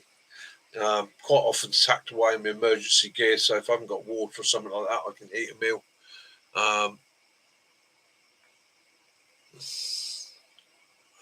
Wooden fire reflector. Do you know what? No, I don't do fire reflectors. If you put a mylar blanket on a wooden fire reflector, it will work. That helps. Basically, for me, I tend to use the reflector as a deflector, and I tend to use that to keep the wind off the fire. And I try and make it within a foot of the fire and raise it up. I'll try and get it to about 3 or 4 feet if I can. What you'll find is it keeps the smoke off you. So what happens? You got your fire, and it's one where people always go, the smoke always comes towards me. Well, the smoke will always go to the person sitting nearest the fire, okay, or the biggest guy sitting closest to the fire. Because what happens is the heat rises, right? The air's rising around the fire, and that person being close, their body creates an eddy, and that eddy creates a drawing on the smoke, so it always pulls the smoke So towards get them. your mates to sit in front. Yes, get your mates sit in front. I used to get Jason sitting near the fire. But if you build your fire reflector on the windward side, and you build it about a foot out and up to about 3 foot, that will then create the eddies there. And what that does, it draws the smoke towards that and up, causes a chimney effect, and that means you're not getting smoke in your face all night. It does reflect a little bit of heat. It bounces a little bit of warmth back, not a lot. More a case of it's stopping it just disappearing into space behind there. But all heat rises. So any fire you create, 90% of your heat's actually going up in the smoke column. You're in a slight divot when you've got bank behind you. The bank does exactly the same as yeah, it does exactly the same. Yeah. So again, you always got to think yourself, your heat's rising. So you lose. I mean, let's face it, a reality, fire is our great friend. We've used it for millions of years, but as a fuel efficient system for heat, it is not. You're chucking it all up in the atmosphere. What you can do, this takes a little bit of doing and a little bit of working out, but it does work. Okay, so how can I describe this? Try and draw it. And I came across this used as an indigenous technique. Let's try. You'll have to bear with me because I'm useless at drawing. So,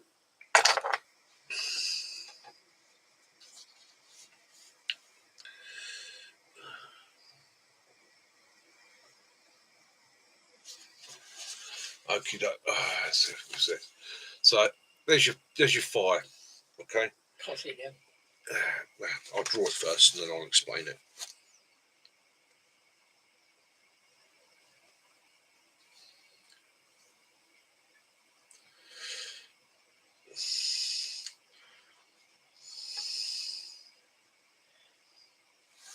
So basically, there's your fire.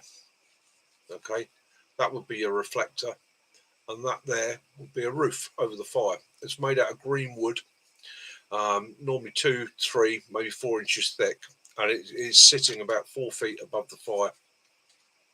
So what happens is, so what happens? Obviously, the heat rises here, it's trapped here, and then it's got to rise out this way.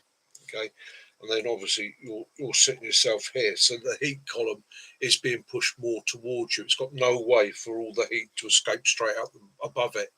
Fair enough, it can go out the sides, but you're directing more heat towards you. The other bonus of that, greenwood takes a long time to ignite. So, okay, if you really get desperate, you can start dismantling this because it'll have dried it out, feed it into your fire. Okay. But if what you want to do is you can use that, especially if it's raining or it's bad weather, to protect your fire. And again, if you've got a good hot fire, as long as you can keep the majority of the rain and moisture off of it, you'll probably keep that fire in all night. Okay. And again, simple technique, simple bit of thinking, and that log system on the top. It's the logs. The end of the logs face you, so it runs that way away from you across the fire, okay, meaning that you can lift them off and you can also change them. So if they start charring in the centre, they start to ignite, you can lift those out, move them to the outside before they ignite, move the ones from the outside to the inside. You can also turn them so you can drop the damp side of the wood down to slow them from burning, protecting the fire and keeping the fire in for longer and keeping the heat coming towards you. But again, with all these things, you always have to think, is it worth the effort? How much effort would it take to make something like that? Now, these people live in a semi-nomadic lifestyle, so they go from camp to camp to camp. So what you found in the camp was where the fire pit was, you pretty much had the frame already made for this. So they would come in, the first thing they do is they go cut green wood to layer it up over the top to make the shelter for the fire. They also use the same system as racking underneath it and protect it with leaves so that they could then smoke meat. And they were smoking things like elk, caribou, and that in that system. So again, it acted as a smoke catcher if you wanted to smoke and preserve meat, fish, and so forth.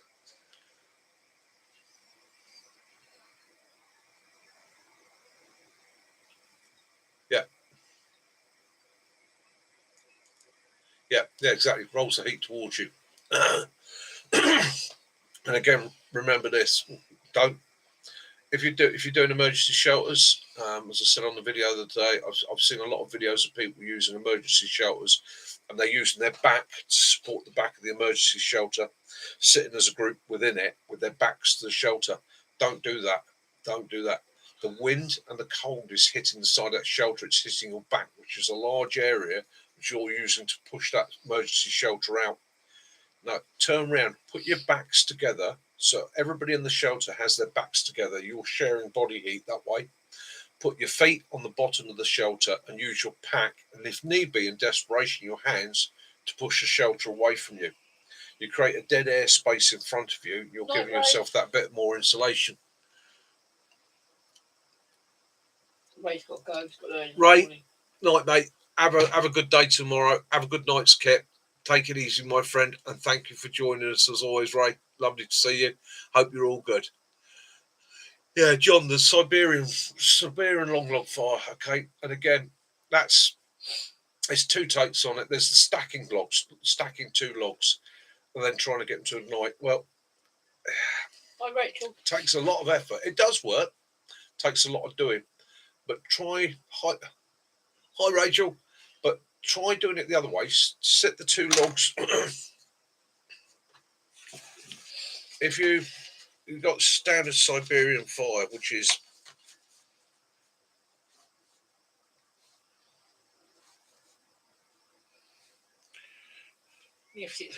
two logs like that, spaced out with sticks. Normally you hollow out the inside of that one there, and then you build a small fire, hot stick fire inside that.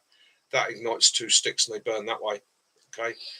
Well, instead of doing it that way, which is a pain, rotate the logs over. Okay. So they sit on the ground parallel to one another.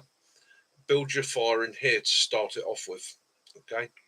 Once your fire gets going, the log that faces you, you lift this end up on a couple of logs, nubs, sticks, stones, whatever you've got about that big. Lift it up, and that creates a drawer then underneath there. Pushes heat out from the underneath. You can drop and start raking the coals under the log to burn up through the log. Once you've got that going well, you can then place a couple of sticks across the top of the two logs and put your next log on that. So it's actually in the heat column, starts drying that out, preparing that for fire. Right. As the ones below it burn out, that one drops down and you just keep it on a rotation. But trying to do the Siberian long log fire, your better method is literally to build a simple long fire, and instead of cutting your log down, have a long tree, and then just keep feeding the tree into the fire from the end, literally like a star fire. Okay, but if you do it from two opposite ends on two large logs, so they just keep feeding into one another all the time, your wood source keeps coming and coming. You're not wandering off finding things. You're not wasting energy cutting things. In a survival situation, it just means all you've got to do is keep moving those up. But your biggest risk you always with fire is losing it due to the weather conditions. So if you're in really poor conditions, or you know it's going to be poor conditions, rigging some sort of shelter over it, even if it is just a simple frame covered with large amounts of green leaves, grasses, whatever you can find to just keep that moisture off the heart of the fire, is going to be what saves you. Okay, and again, as I pointed out just now, that will then cause that heat to roll out from under that and give you a bit more protection rather than it just shooting straight off into the atmosphere. One tarp each, so everybody's going to be on an equal par. Do you know what's going to win that for you? Grit, determination more than anything.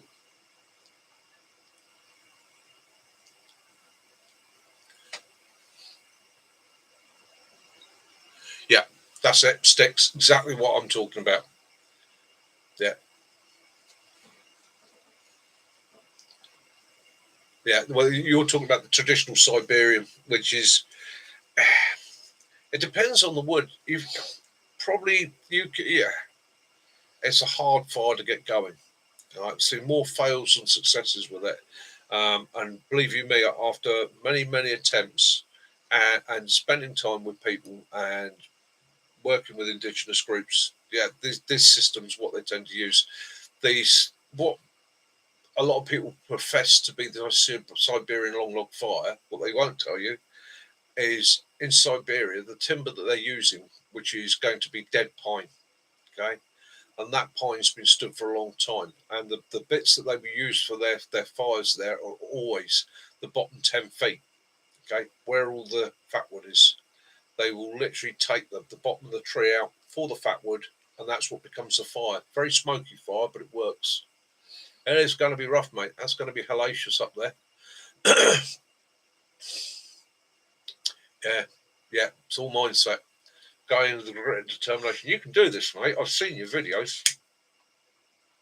I've seen your shelter. I know you can do it. I've got full confidence in you. Okay.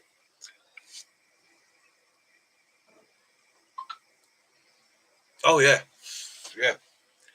I mean, the other thing is your insulating layers. Yeah.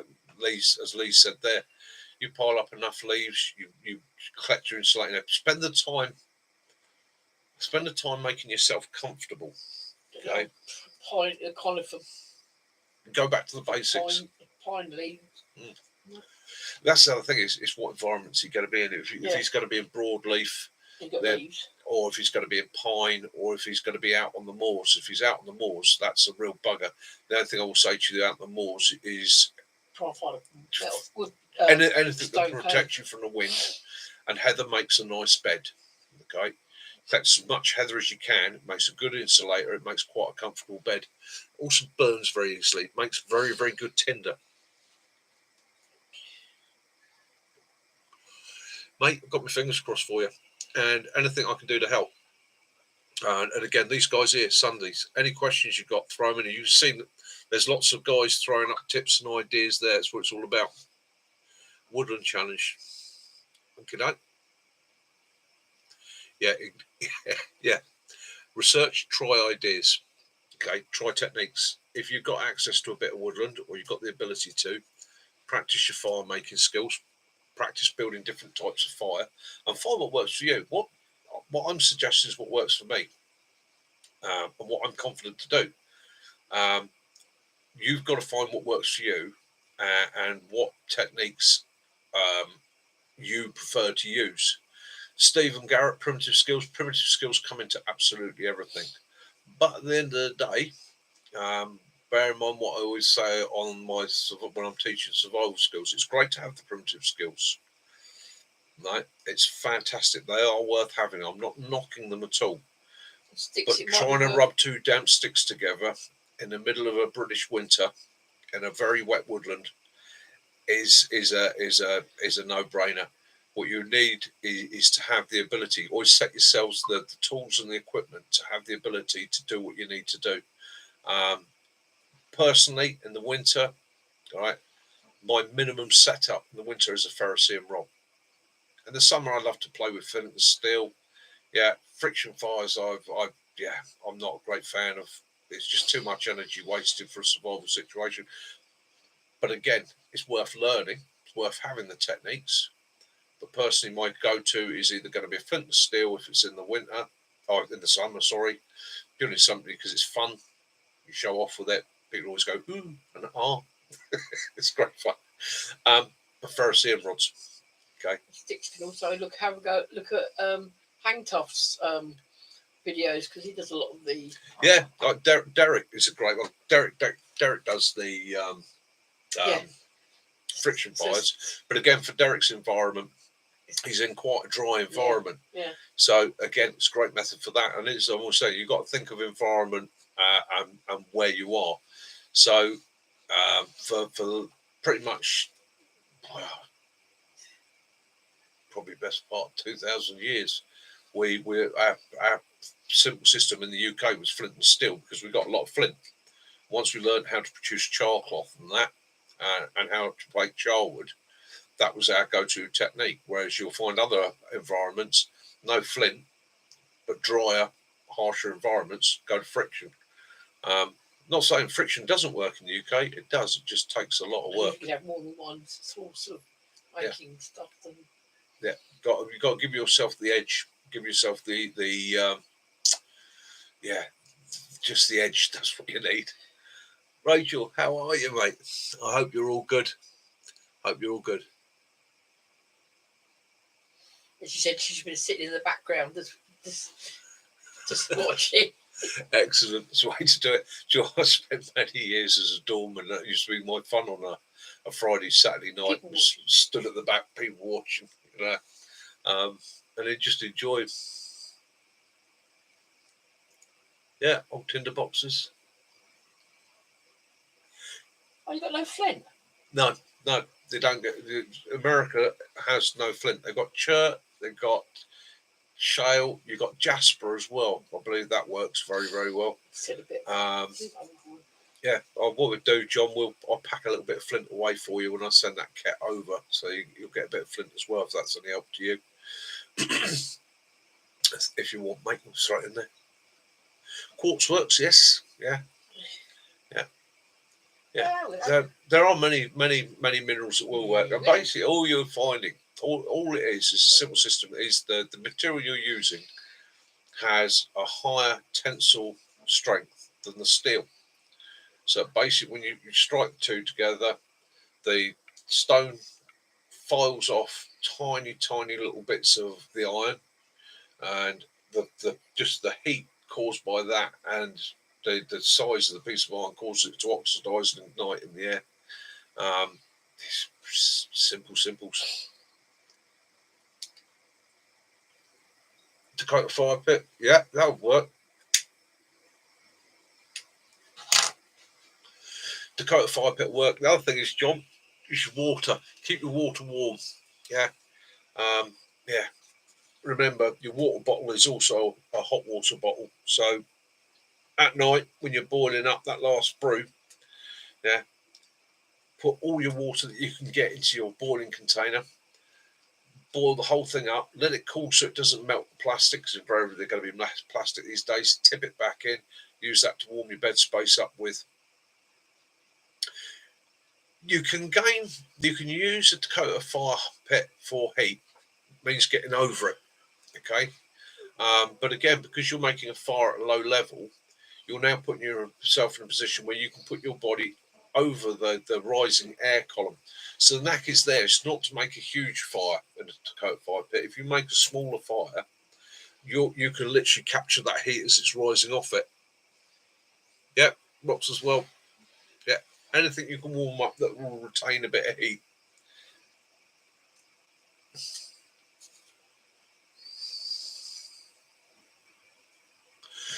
Oh, you'd have exploding rocks. Ooh, did you just?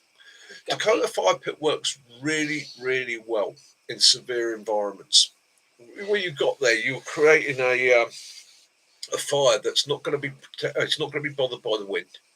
Okay, so you've not got an issue there. You've got a controlled and contained heat source. And again, as I say, if you then gather yourself over it, you put yourself in the heat column, you can warm yourself that way.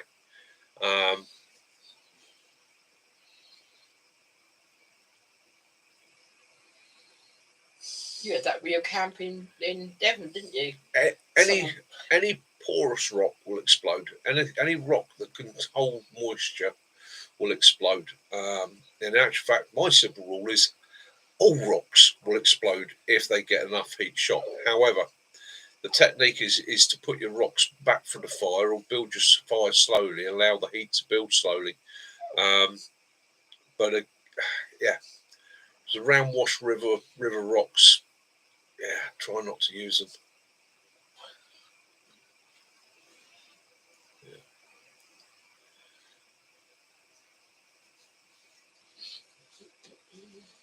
Okay, go to your people. Please. Yeah, always got to be wearing your tarp. I've seen more than one person whose brand new tarp, able to see the stars through it. But again, best thing for you to do, my friend, is get out, just practice as many different techniques as you want. You're obviously not seeing this location before you go there. So if you practice for a pine environment, you suddenly find that it's a broadleaf environment. It's going to be a different technique. If you've got practice for a broadleaf environment, it turns out to be pine. Again, different technique.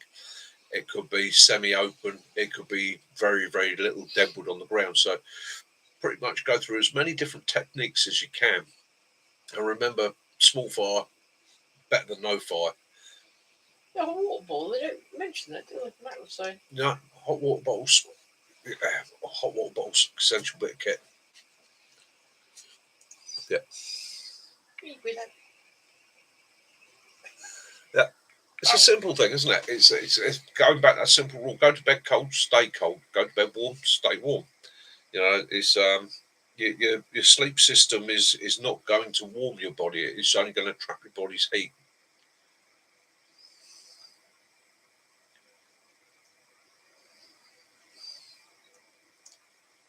Yeah. Yeah, you can use coals buried under your sleep system. However, if it's going to be in a wooded system in the UK, just be aware if it's peat. I mean, even in the winter, you can end up with a bit of a problem with peat fire. It is that phrase. Could be your luxury item. You always dig into it, so you wouldn't have a spade. It's a sensible luxury item. Yeah. Always warm food, warm drinks in the winter. We tried some of the freeze, the ones you add water to, didn't we, the other day? Yeah. Oh, I really enjoyed that. It was nice. Helmet, that sounds fantastic. Yeah, Maori cooking systems, hangies. Yeah, there's nothing like having lamb cooked in it. You know, lamb, sheep. Yeah, lamb sheep. It was a whole mutton, yeah. whole sheep cooked in a hanging. I was just yum yum yum yum yum. Well, you say about urinating before sleep time. I always have what I call my dirty bottle. That dirty bottle is a dirty bottle. I do not ever drink from it. It is clearly marked both physically and visibly as you don't want to drink out of this bottle. Okay, that bottle before I go to bed, quite often I will put hot water. If I'm tactical and I'm having a brew, then I'll put the hot water back into my drinking bottle. That goes into my sleep system with me. It means I've got warm water in there. I've got warm water I can sip on if I start to go down really, really badly. I can warm my core temperature, but it also warms my bed up for me, so I'm getting into a warmer environment. My dirty bottle is a wide neck bottle that I have practiced the technique of being able to urinate into without getting out my sleeping bag. I do have to lay on my side. I do have to have a bit of a wriggle. I do have to unzip the sleeping bag a little bit. However, it means I'm not exposing myself to the cold. It sounds one of them horrible things, but it works. Nobody wants to get out of a nice warm sleeping bag to have a pee. Oh, Derek.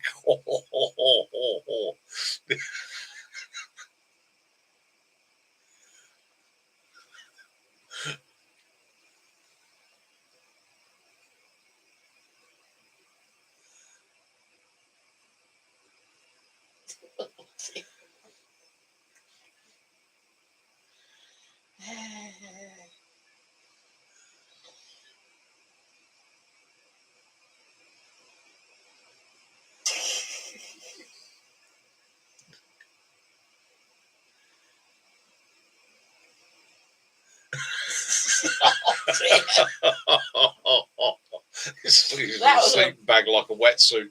Yeah.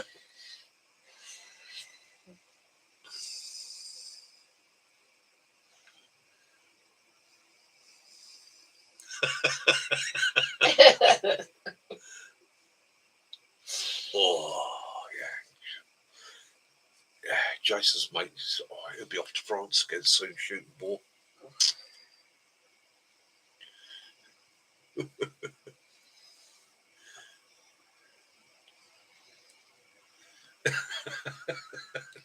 Don't mistake it for your meths bottle.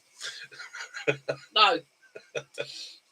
No, so yeah, it's simple techniques, isn't it? I mean, and everybody here's got the knowledge. We all share the knowledge. It's. And I will say, we laugh and joke. Us guys laugh and joke. It's easy. Got a pee bottle and all that. It's a lot more difficult and a lot more awkward for the ladies. Okay. Yes. But again, it's also comes down to the thing of thinking about your clothing. I've seen people middle of winter climbing into their sleeping bag naked because they've told me it's a better way of doing it. Okay, it's better. I get my sleeping bag naked because it will be it's warmer for you. So your body heat's going to come out of your clothing a lot, or comes out, gets trapped by your clothing, and I warm up so much faster until 2 or 3 o'clock in the morning when they decide they need to get up and have a pee. One, it's cold. Okay. Two, it's hard to wee when you're frozen. Yeah, when you're staggering around in the pitch black, barefoot, stop, like naked in the middle of a woods, trying to creep behind a tree for a pee, not trying to catch yourself on thistles, nettles, brambles, or any other thing that was guaranteed in those environments to prick you, sting you, or otherwise annoy you. Yeah.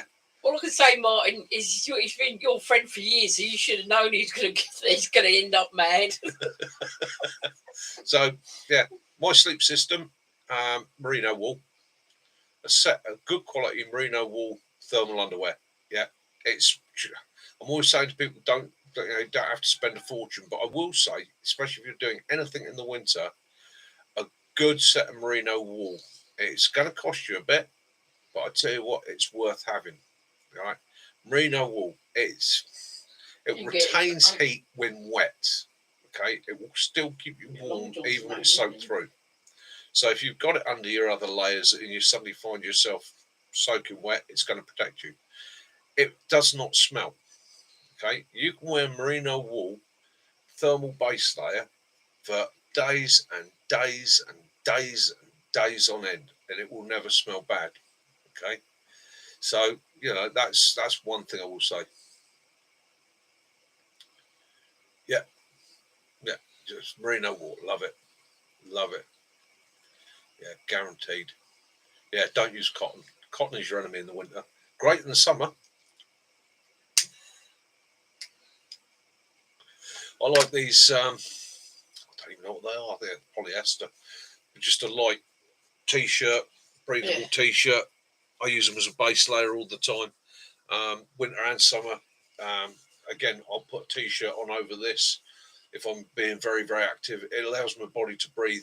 It allows me to control temperature a lot better.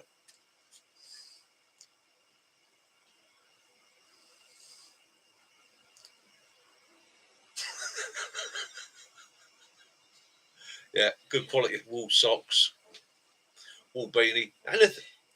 Basic wool's the way to go. Okay, you only got to look. Sheep come wrong, are they? Yeah, only got to look at the old winter clothing for a lot of peoples that live in quite harsh environments. Will come back to wool. The tweed, it was the outdoor clothing even today of those that can afford it. Why? Because it's hardy. It lasts. It will keep you warm when it's wet. It has a high level of water resistance. Yeah, and it will just last and last and last. Good set of tweeds, absolutely brilliant. I haven't got them anymore. I used to have a full set, so I had a tweed jacket, I had the breeks, the whole lot, wool socks. We used to use that for shooting, only because the particular shoot that I was on, you were expected to come up to a certain standard, young man. You would wear your tweed. Yeah, woolly jumpers. Woolly jumpers. Woolly. Exactly, Jason. Gloves. Millions of sheep can't be wrong. Yeah. That's your other option when you're up in Yorkshire. Grab a sheep. Yeah. Tie a couple of sheep to your legs. Rustle yourself a couple of sheep. Yeah. Absolutely fantastic. Remember, you can always use them as a fire lighting aid. Yeah. Cotton wool burns.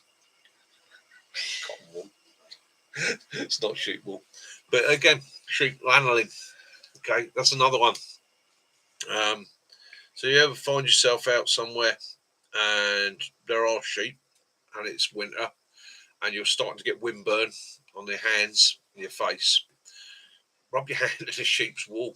Yeah, get your hands in there, get down close to the body, have a good wriggle around.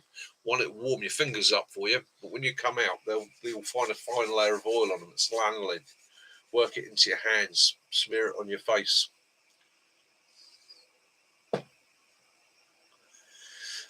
That's not a dog. The reason that's in a cage is we cannot feed it after midnight. Like, that is a mogwai. It wants to cut out low. That is my mogwai. That is young Willow. I do not want him turning into a gremlin. No, he's in the cage because he's 16 weeks, and this is the man cave, and Kaz is up here. It's only us in the house. It's Gizmo. And what we don't want to do is, if we're downstairs and that, he has a free run of the house. Okay? Free run of the house with the exception of the man cave. The reason he doesn't have the free run of the man cave is purely and simply I've got kit and equipment up here and items that A, would hurt him, and B, if he chews on it, bites it, swallows it, it could harm him, and I don't want that. He does come out during the and he live does. feed. We'll get him out. He can come out and say hello. You want to come out and say hello? And he will tell you to come round. He is loose all the time. Yeah. The cage is only upstairs. Yeah. And he's up here. Oh, come on in, little fella. Yes. Come and say hello. Come on, little Ewok. There you go, my little furry friend. There you go. Yeah. Hello, your head facing the wrong way. They're over there. Look. Was it scary? There's a man in the box talking. He doesn't like it. Yeah. He's a little Shih Tzu. Got him for Kaz. I was a terrier man. I always had border terriers. And Jack Russell's grew up on a dairy farm. Yeah. So I always liked small working dogs. And I lost my friends last year. It was a horrific year. We lost the two of them, and the two rats within weeks of one another. One went and the other one just pined, and didn't matter how much we tried. The vet tried, just couldn't break her out of it. She just lost her will to live. And I've never been without a dog pretty much my entire life. I've always loved dogs, but I decided to have a break from them. It was pretty much my heart got broken. And I go off and do my filming, I do my thing, and Kaz wanted a companion. So we had a look around. I said, I'll find a breed that you want, you like, you're happy with, and more importantly, that it's a breed you can handle. She's disabled. And came up with a Shih Tzu, which initially I didn't know the breed, and I'm like, really? And we got him. And even when we picked him up, I thought he's a lovely little dog, a lovely little character, but not my dog. You called him a wig. But he's grown on me, okay? He's quite tenacious, he's hilarious, he's got a great little character, and as you can see, he's very loving, okay? So, yeah, he's here on my lap, but he is definitely Mummy's dog, aren't you? Willow. Yes, you are. I'm the one that's there to be bitten and played with, leapt all over, and completely had your tobacco stolen, steal my tobacco, drink my tea, nick my biscuit. Yeah, fried that's egg. what I'm there for, isn't it? Stole the fried egg off my plate. Look round, gone. You wouldn't think a dog that size could demolish the fried egg that quickly. All I got was, it was gone. Yes, I'm talking about you. But yeah, he's Kaz's dog. Loves his mum. Hence he's looking at her now. But he likes to.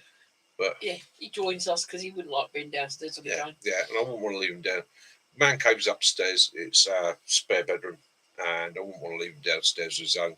Because again, they're a very sociable dog. don't like to be on their own. They like to have companionship. And he's quite happy to just sit in the corner, hear people talking, listening, lay there. Very patient, calm little dog. Aren't you? Jason came around this evening and had his trainer stolen.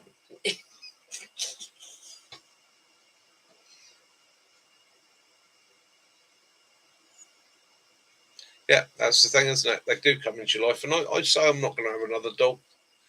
You never know. You never know. Another little soul comes into my life. But again, from the age of probably, I just don't remember a time we didn't have a dog. I mean, I grew up on a dairy farm. See, I didn't. We actually had multiple dogs there. You know, Jack Russells. My dad had Labradors. They used to do a lot of shooting and that. So you had to retrieve. We had the Jack Russells for basically keeping the vermin down and as companions. Yeah. Yes, definitely getting Luna's jackets we've seen. Although you've already been up the woods once, haven't you? Yeah. He's actually changing colour. He likes to collect leaves. He goes off and he finds leaves and twigs, don't you? That's what you like to do. When his face is starting to get lighter and he's starting to look like a trash panda now. I reckon, because he's going to have a yeah, he's going to be like a coffee colour, I think. Underneath there, he's coffee coloured, so I think that's the colour he'll be. More like this sort of brown that you can see on his ears. But yeah, great little companion, good little fun. And again, in survival world, okay, great tool, right? A dog, okay, survival world, dog. It's a hot water bottle. It's a companion. It's somebody to sit and talk to. A dog will tell you when there's something or somebody there. Okay, their senses are so much more attuned than ours. Okay, yeah, they're just a great survival companion. Thousands of years from wolf to this, you know, they've been alongside man. They learned to accept us and learned that they could live with us and work with us. Yeah, absolutely, yes, Derek, definitely. Ultimate warming pad and security. No one can sneak up on you. You've got a dog. Yeah, it is amazing to come from wolf. Although I will say, I think part wolf, part guinea pig. Tell what your mum's story about the dog. Your mum, the lady had the DNA done. Come back to coat. Oh, yeah, my mum's dog. No, your mum's friend. Yeah, mum's friend's dog. It's a, oh God, what was the breed now? It was I think it's a poodle cross of some sort, but she had the DNA done on it. And when the DNA came back, it's 2% coyote. That's in a dog in the UK. So I just wonder where that come from. Someone else had them on the litter mates. They thought, oh, you know, that's daft. So they did the same thing, and theirs come back as 2% coyote. Yeah. So Rachel, the government was good enough to give you your kit. Yeah.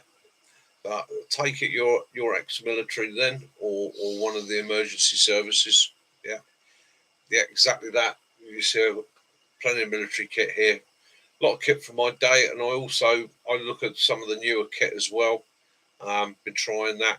Yeah, it's I like some of the newer kit. I know a lot of guys really don't like MTP and all the rest of it, but that's just the pattern. But the actual design of some of the clothing I like. I'm having a look. Horses, isn't it? Hmm? Horses for courses. Horses for courses. Yeah, everybody's different. And I'm going to have a look at this, either this week or next week. I'm going to have a look at the new Virtus loads carrying system because I've got a friend that's serving. We were talking about packs and all the rest of it. And he said, well, I'll tell you what. He said, I'll bring my kit down. You have a look at this Virtus system and I'll show you how it works. So I'm looking forward to that. That'll be interesting. I asked him what his opinion was of it, and he said he didn't like it. He said finds it overcomplicated for what it is. So it'll be interesting to see. I'm looking forward to it. And again, just because he doesn't like it doesn't mean I don't. I might see it from another angle and go, actually, do you know what? I like the way that works. I like some modular systems as much as I like that Austrian 80-litre bag for its simplicity. It just depends on what you're doing, how you're packing, what you're carrying. You're going down to Bovington, aren't you? Yes, next Thursday I'm off. I've got an invite out to go down to the Military Tank Museum at Bovington.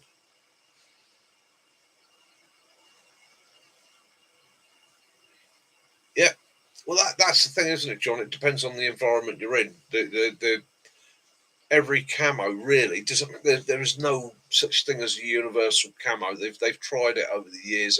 It won't work. So all camouflage is dependent on the environment you're in. But also, I always remember one of the first rules I was told was it doesn't matter. If you look at DPM, which was literally disruptive pattern material, I always stick that rule. It's just a disruptive pattern. You've then got to blend it into the environment you're in. So even with the MTP, I get people say, "Oh, it doesn't work in a woodland." Well, no camouflage works in a woodland if you just wear the camouflage. But if you then blend it in using vegetation, materials, and what's around you, you can then use it to blend into the environment, or hopefully blend into the environment, because it's designed to break up that outline, try and break up that shape.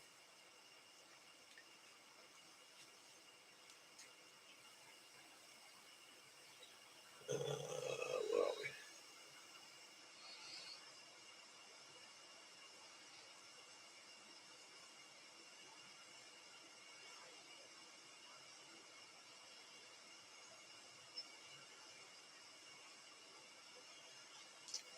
Rachel, it's never a humble opinion. It's an honest opinion. We appreciate it.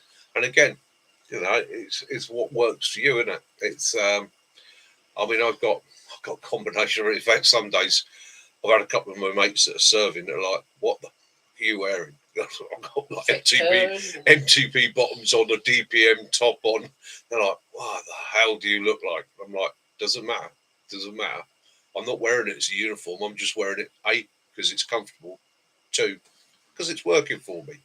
They're like, "Yeah, but it just looks daft together." I don't give a shit what it looks like, as long as A, I'm comfortable, B, it's working. And by working, I mean it is keeping the weather off me, keep me comfortable, keep me moving. I used to love, and it gets so hard to find now, it used to be the DPM jungle trousers. I used to like those nice light trousers. I'd wear them winter and summer. That used to work for me. And a good hat. Always a good hat.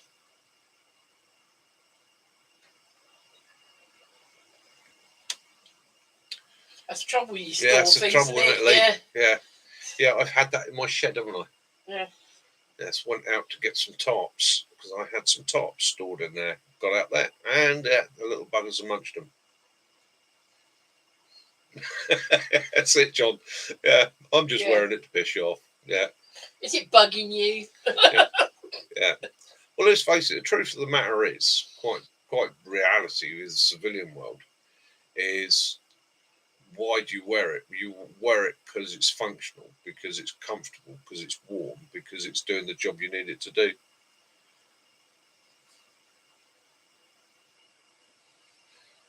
DPM Desert is good for cleaning. Rachel, I must warn you, be careful what you say on this channel.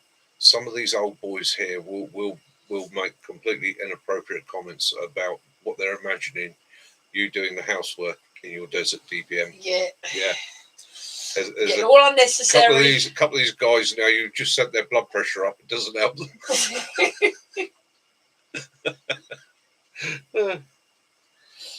Yeah, you're just sitting there a little bit, aren't you?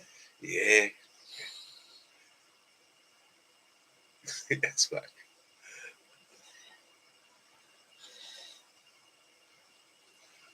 I'm not surprised you're on any fireworks. Oh yes, definitely, Mac. Yeah, a lot more factors. Movement is the most common thing.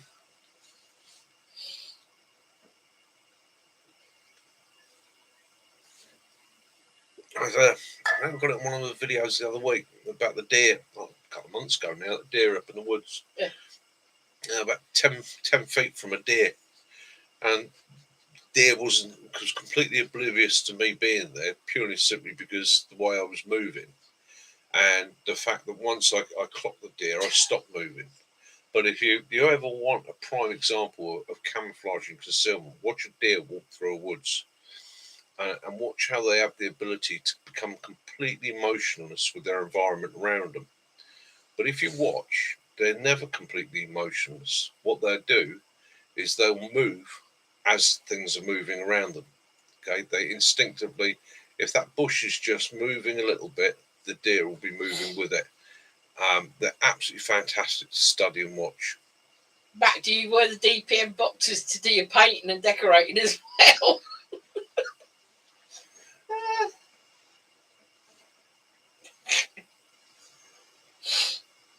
I can see it all. Next year we're creating the Hampshire Outdoors and Survival calendar. Oh no, we ain't. No, we ain't.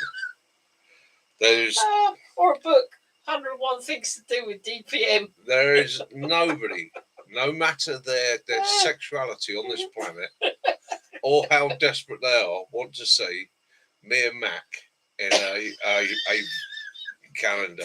DPM boxes.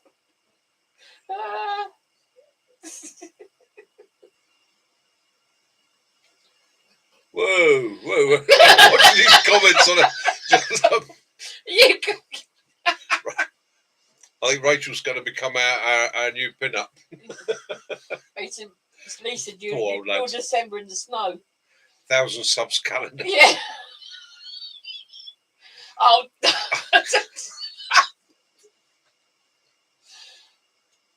You pay extra not to see that. Yeah, you definitely don't want to see me in the nud. Matt goes para. Not for the first time. Mind you, I can't talk. Been known to streak. Sorry. I thought Mac doesn't do Paris. Or Dallas. Oh! I've just got him. You come up here, mate. That's it. Yeah. Oh.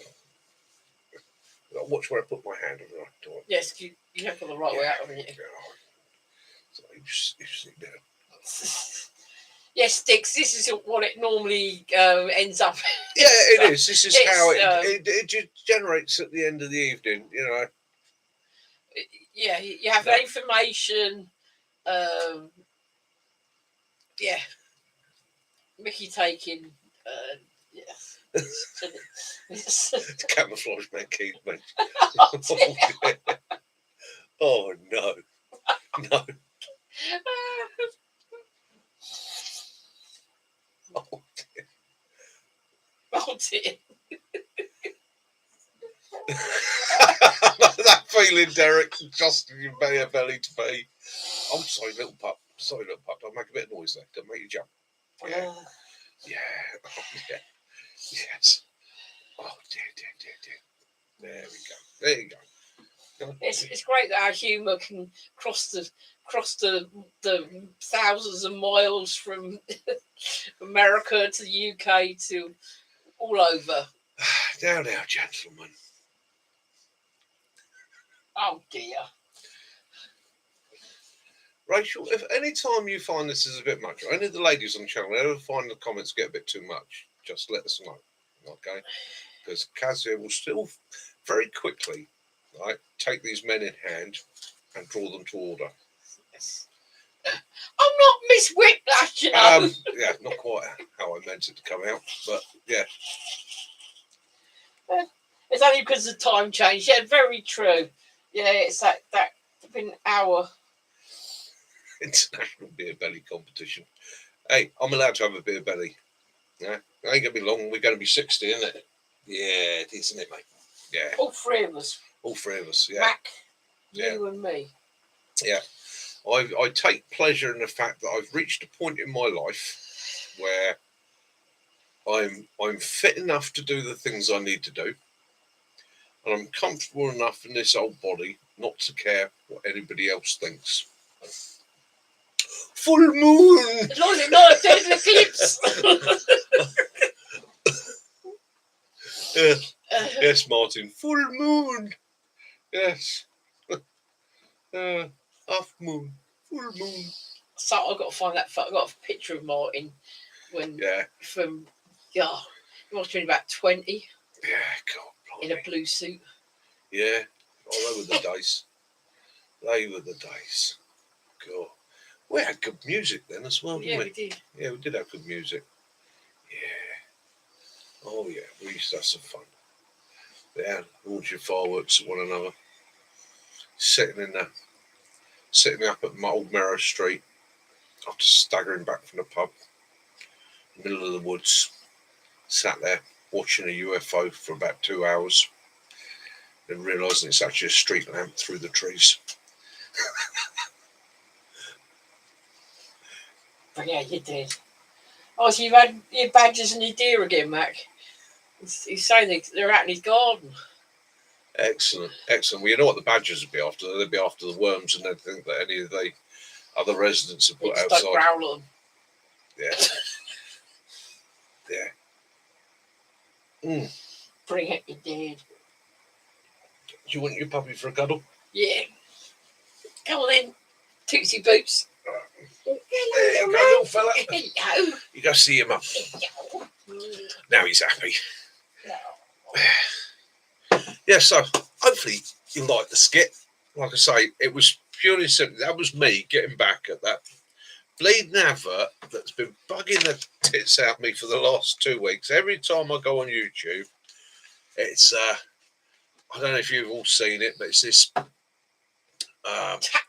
tactical SAS torch baton baseball bat UK military. used by UK military as a close quarter weapon. I used to use a pistol myself, but there we go. And apparently it's UK legal to carry this baseball bat defensive weapon in your car with you. Well, it's bloody not.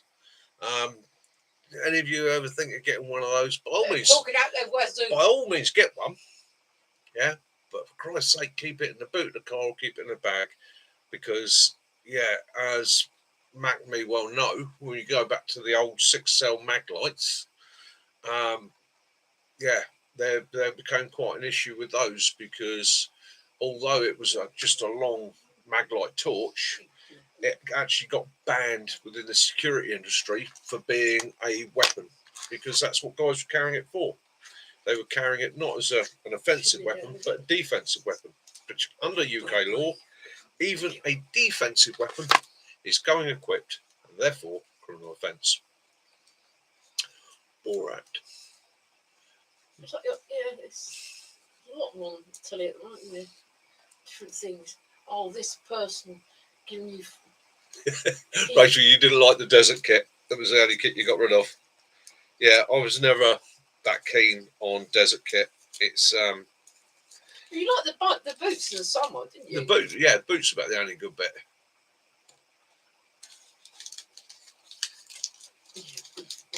Good backpack. Yeah. Good backpack. Yeah, it depends what you're after, my friend. I mean, personally, if you're after something large, can't go wrong with an old PLC Bergen. Lightweights. We love that lightweights. Yeah. Fire extinguisher. Yeah. Yeah, two right there, Derek. Use those more than once myself. Fire extinguisher, absolutely brilliant tool. Legal to have in your car. Somebody comes to the window, nothing like a quick squirt in the face, and then let's face it, under the law, if it's something readily to hand used in an emergency at a moment of fear, it's not an offence. Quite allowed to defend yourself under UK law.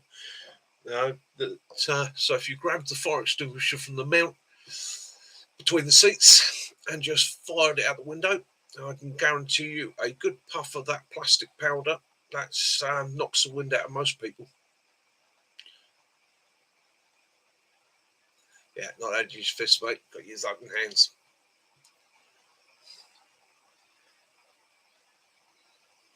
Yeah. You surely did, you know, Matt.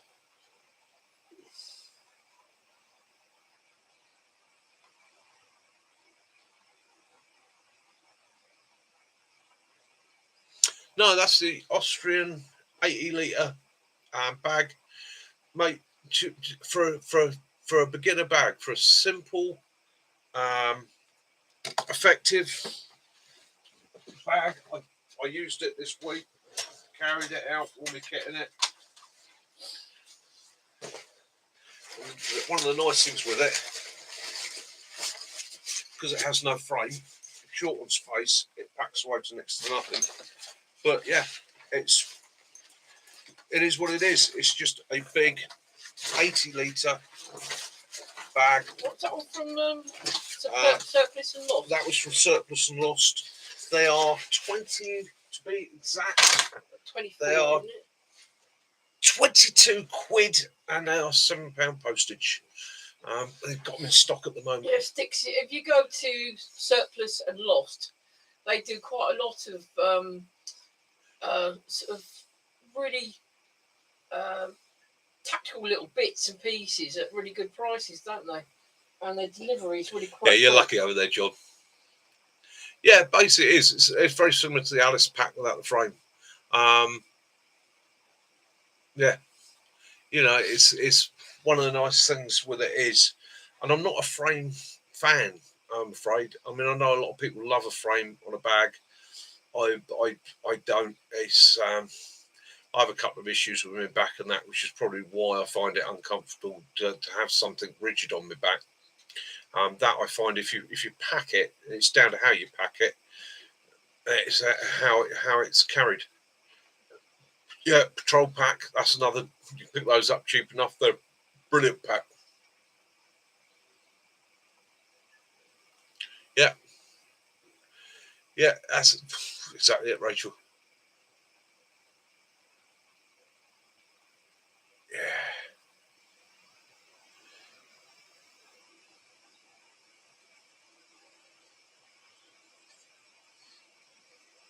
You are a survivor.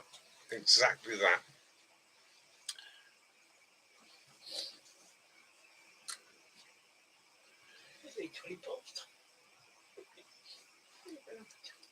Yeah, every one of us is built differently. Every single, especially as we get older, as well. I mean, we're all in our 20s. We're all at the same sort of physical level. Then, yeah, you can pretty much generalise.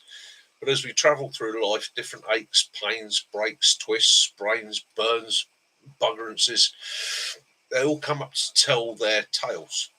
The funny thing is, as you get older and more mature, although life throws all those things at you, it also strengthens this up in here in a way. Okay. The discussion I had with somebody the other day was about fitness, and he said to me, "Oh, yeah, but you couldn't do a 70-mile tab." And I said, "Well, I could." I said, I just know for a fact I'm going to do it a lot slower than you are. But yes, I could walk 70 miles. I said, but I'm old and wise enough to know to take my time doing it and probably actually enjoy the view a lot more. Yeah, you can see. Katrina, sleep well, my friend. Have a brilliant week. All right, give my hugs to little Ayla, and your dire wolf. Yeah, and your dire wolf, and say hi to the old man for me.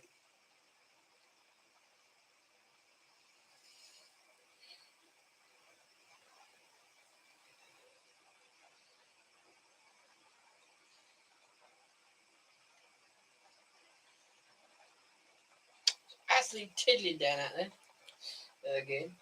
Yeah, Jason, I'm in the same boat you are myself. Okay, bit of a mission time here for you.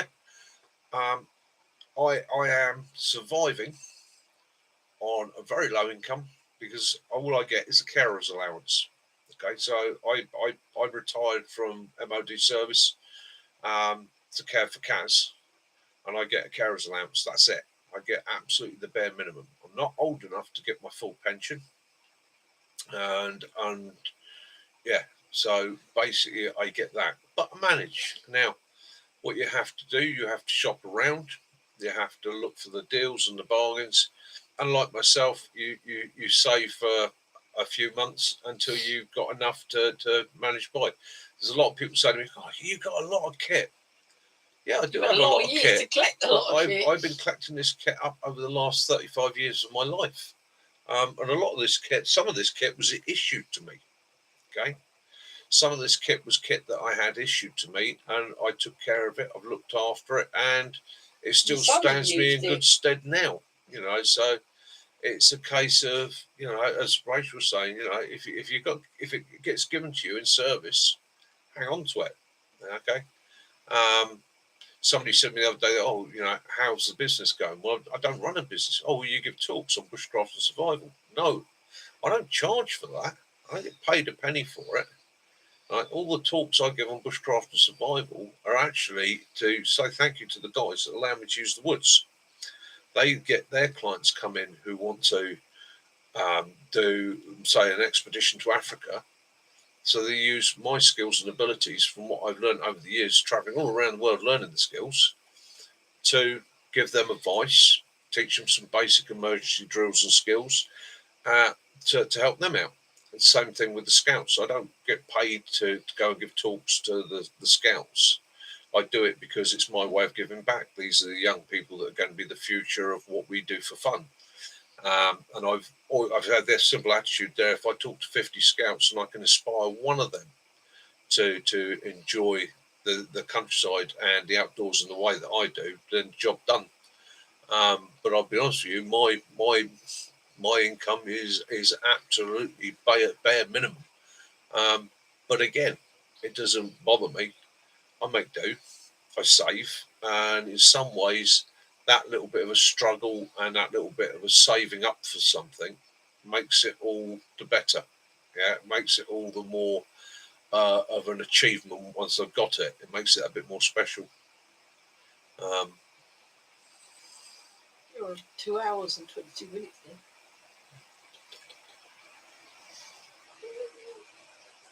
Yeah, my heart goes out to you, Jace. Blindness, that's a difficult one to deal with, blindness in one eye. But I'm sure, as a survivor, you've come to adapt. Well, you must be a survivor. You're getting through life with it, okay? So you take that as a pat on the back from me. Yeah, Lee, we always overpack. We always take more than we need. But then again, rules of survival. If you haven't and you got say it, it's just the ladies. Yeah. If you haven't got it, then you're going to suffer. If you've got it,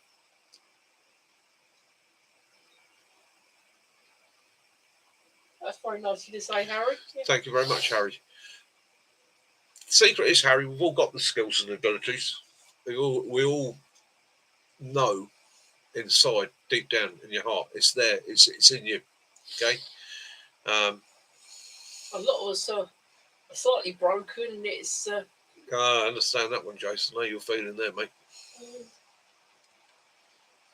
You just, like as they say, birds of a feather flock together. Mm-hmm. So these my cigars. So I buy one pack of cigars every 2 weeks. That's my treat. I only smoke my cigars on a Sunday night. Okay. All right, baby. Yeah. So,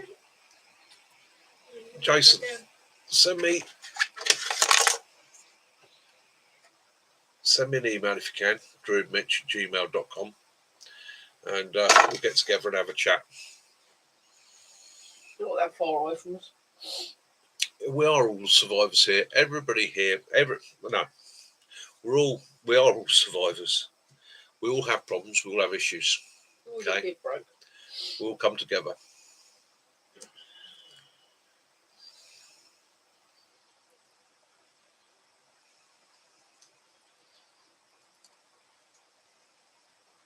Well done. Yeah, we've got to look after one another.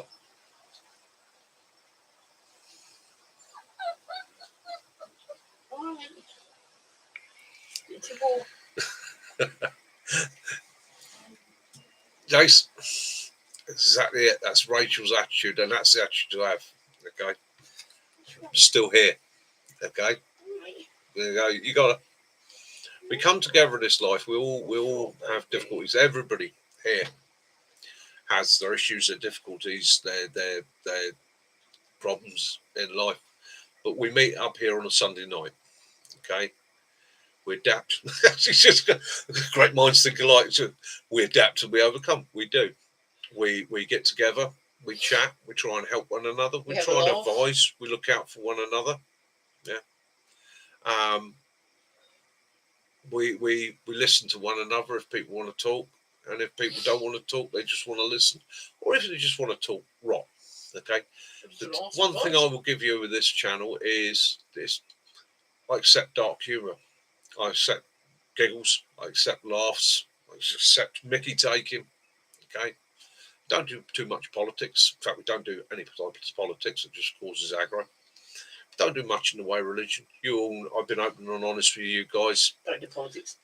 You know what my belief system is, and you know how it helps me. Okay. I have been ridiculed in the past for my belief system. On me, water for ducks back. Okay. But I get on through life. And I get on through life because I meet people like yourselves. We support one another, we help one another, we're there for one another, right? And I'm not talking about in giving people things of financial help and all the rest of it. Just knowing somebody's out there that's got your back will listen to you. Yeah. Yeah. Yeah, definitely on a list to do.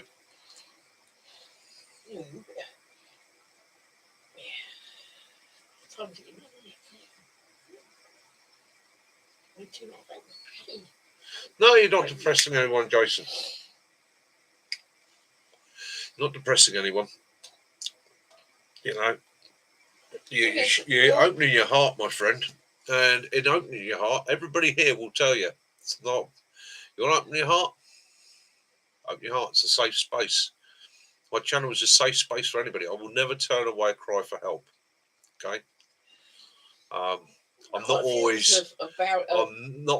the most understanding, followed by the black dog. and I'm not always the best person at giving advice. I'll admit that.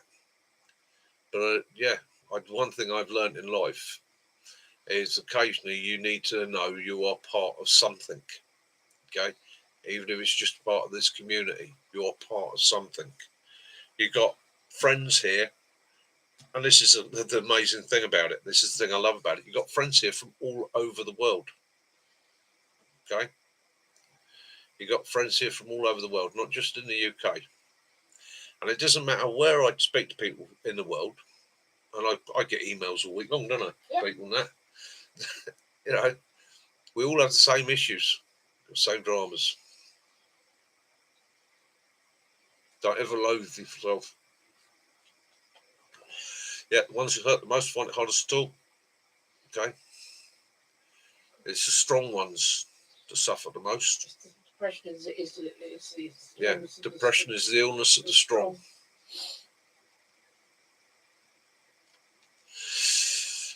Ooh. Right, so next week you are going to see my wonky face. I will allow you all we might even have a bit of black pudding to show you, John. One chance to laugh at my wonky face. Across the cheese, they haven't seen the old black pudding, so we might have to. And I'm going for Movember. Okie doke.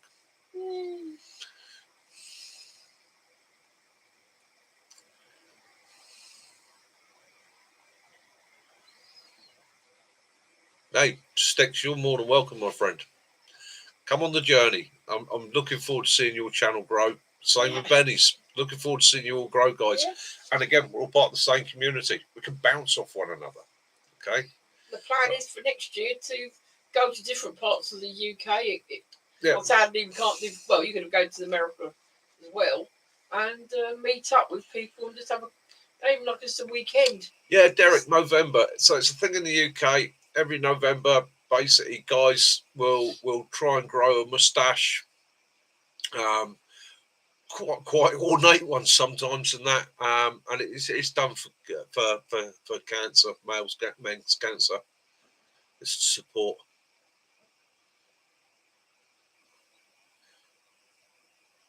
Exactly that, Rachel. And it's the same thing with myself. People sometimes try and get me to talk about my life. I don't talk too much about things I've done, seen, witnessed for myself, because it's not my place. It's the same reason I just turned down an opportunity to lay a wreath on Remembrance Sunday. and some people get a bit thrown by this, by me. Remembrance Sunday. I don't wear medals. I don't wear uniform. I attend a Remembrance Sunday, and I attend Remembrance Sunday to remember others, not for people to look at me. Okay, so that's my view to that, and that's just personal. That's just me. I'm not interested in my past. I can only change the future. So that's what I'm intending to do. My past and what's happened to me in the past, the things I've seen and done in my life are gone. They're behind me. They're over the shoulder. They're disappearing slowly into the mists of time.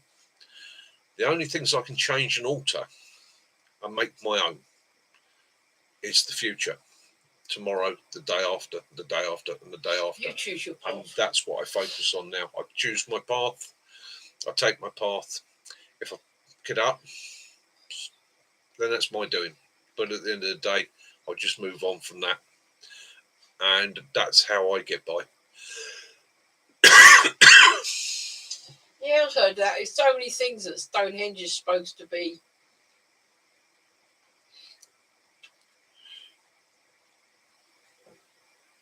It makes a change from saying it's a place of sacrifice, human sacrifice. Exactly, Rachel.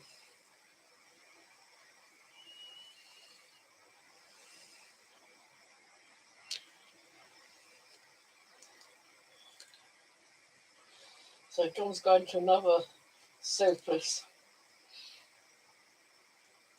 Yeah, it's definitely been one of the longest. It's 2.5 hours plus.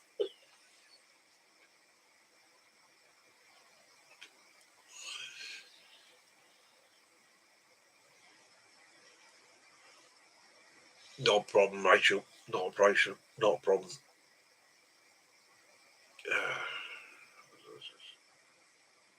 Jason, exactly that. Focus on yourself, healing yourself. Come and join us on a Sunday night. Have a laugh. Have it something to look forward to. So what we do? Let's pick the energy up a little bit. Yeah. Because we're coming towards the end of the night. Bloody hell, nearly done 3 hours tonight. God, that's great. Right, so we're going to pick this up. Right. We're nearly into the next month. Right, quick offensive joke time. Dun, dun, dun, dun, dun. Jokes with Mick. And if anybody is offended by it, I apologise now, but it is one I heard yesterday which made me laugh. Okay. 3 ladies go to heaven, and they all arrive at the gate at the same time. They're all stood next to one another. And St. Peter looks at them like that, and he says, right, ladies, before you come in, I've got to ask you all a question. And that question, the answer to the question, will give you a key. And they all looked at him and went, yeah. And he went, right. So he turns to the first one and he said, what is your body count? How many men have you had in your life? And the woman smiles and looks at him and she says, I had but one man. That was my husband in my entire life. And St. Peter smiles back and says, that's fantastic.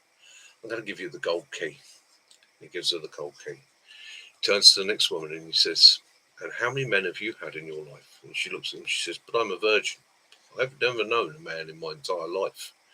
And he says, oh, that's fantastic. I'll give you a platinum key.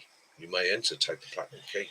Turns to the third woman and he says, and how many men have you had in your life? And she looks at him and she goes, I had 41 before marriage and 186 after marriage. And he says, oh, that's interesting. Have my key. He's getting too hot. I'm trying to put him down. He won't. I can't. He's getting all. Oh, go on, mate. Tell me, jump on. You get a bit warm. You go in there. Stay good light. Yeah.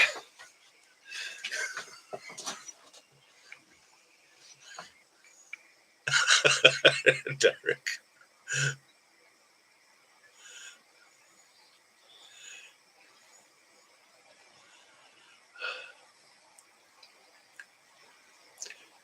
Derek, dirty joke. A white horse fell in a mud puddle. Some of the old ones, simple ones.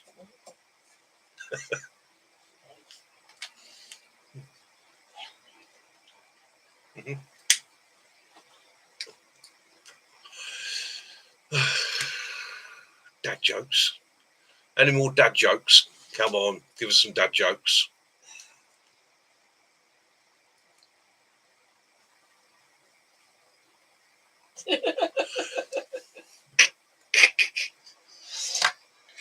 Right.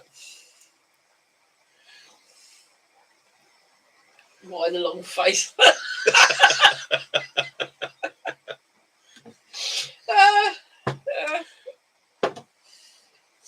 Old boy walks into a pub. Says to the landlord, "So I'd bring my dog in here." The landlord says, bit awkward that. Better speak to Big Bill over there. The old boy looks over and says, "Big Bill, it's all right if I bring my dog in." Big Bill looks at him and goes, "Well, you bring your dog in. You'll have to stand up to Fang. Fang's hard. Fang's half Rottweiler, half Exwell bully, half staff, half Doberman pincher. He's hard. Kills other dogs." The old boy goes, "Oh, that's all right. Mine's only a terrier. Can I bring him in?" Bill looks and goes, "If you'll let him fight my dog, he can come in." So the old boy goes, "All right. I'll bring the dog in tomorrow night then." So the following night they come in. The old boy's got a dog carrier with him. And it's quite a big dog carrier. It's about 4 foot long. And he says to Big Bill, he says, "So where are we doing this?" Big Bill goes, "Down in the cellar. My dog's already down there. Just chuck yours down there. We'll see who comes out." The old boy goes, "All right, fair enough." Goes to the hatch, opens the box, shakes the box. "Go on, get him, Tiger." Bill looks at him and says, "What dog you got then?" He goes, "Well, it's a short-legged, long-nosed, long-tailed terrier." Bill goes, "Right, well, Fang's going to kill him." Anyhow, all hell breaks loose in the cellar. There's screaming and yelping and all sorts going on. There's thrashing and crashing, and after about 5 minutes, it all goes quiet. Bill smiles, goes to the hatch and opens up the hatch, and there's Fang, torn to pieces all over the floor of the cellar. And he looks at the old boy and he goes, "What the fuck is that dog of yours again?" He goes, "It's a long-nosed, short-legged, long-tailed terrier. Some people call them alligators, but I tend to call it a..." Yes, that's... My God, a man walked into a bar, ouch, it was metal.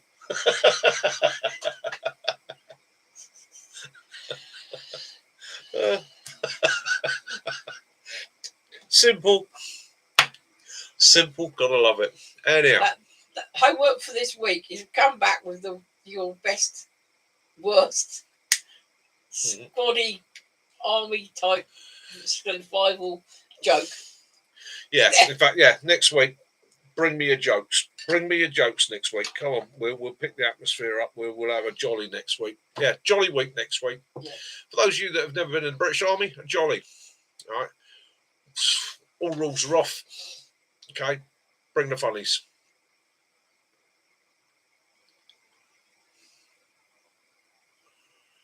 No, never forget. Never forget. Stand behind me at all times.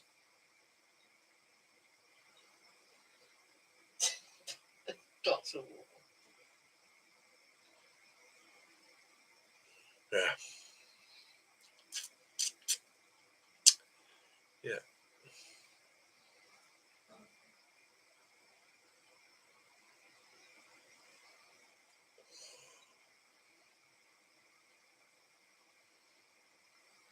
You never forget those you knew. You never forget those you lost. Sorrow is,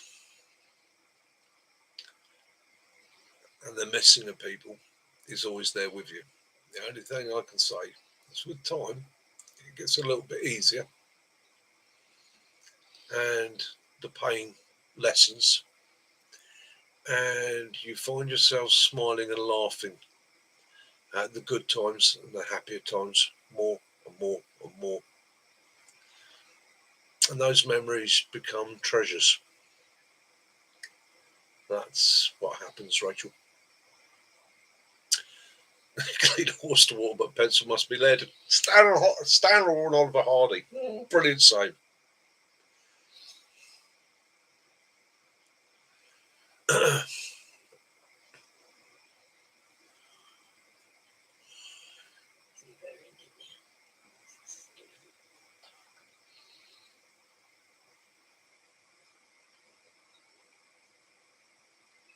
Keep on your camo pants.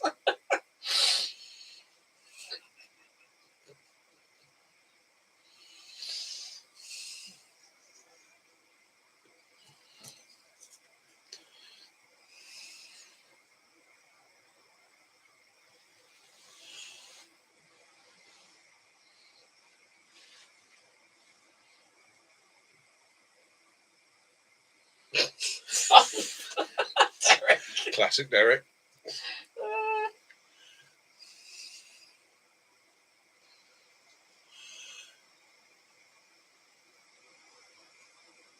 This is starting to get very Right. Anyhow, so it's 2 hours 51 minutes, guys. I've got things to do. What we're going to do, I'll let it wind down for the next 9 minutes so you can all say goodnight to one another. Thank you for joining me tonight. I hope you've all enjoyed it.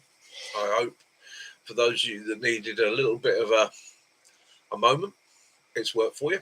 For those of you who missed the story, my apologies there. Next week, if I do another one, I'll do it a bit later in. And yeah, if you want to watch it on the catch up, watch it on the catch up. Please remember to like, subscribe, share, do all that funky stuff. It really helps the channel, and I really mean that. That's it's one of those things that really helps us. We got the 1,000 subscriber coming up soon, hopefully. We'll be sending out some bits and pieces. Yeah, have your adventures this week. Enjoy yourselves. Try and let your hair down. It has been a real pleasure. If you want to go anywhere, get yourself a boat. Yeah. If you're in the UK and you need to get anywhere, definitely get yourself a canoe or an inflatable. Or a hovercraft. The tide is coming in rapidly. Jason, you go do what you need to do. Guys, it's been a real pleasure as always. Thank you for joining me at the little pub bar in the man cave. Yeah. Time, gentlemen, please. Have an awesome week. Enjoy yourselves. Take care. Stay safe. I want to see you all again next week. Okay. Thank you for being here. As I always say, love those you do. Forgive those you don't. Peace and light be upon you all. My friends, thank you. I'll allow you to say your good nights now. Thank you, John. I had my hair in pigtails the other day, and the lady said to me, should you getting ready to play Harlequin for Halloween, Harley? Pigtails. The joke for today is that I still do not want a twig burning me. Okay. Yeah, he told me about that. Sometimes he reads things without reading them. Yeah, sorry, that's a dyslexia in me.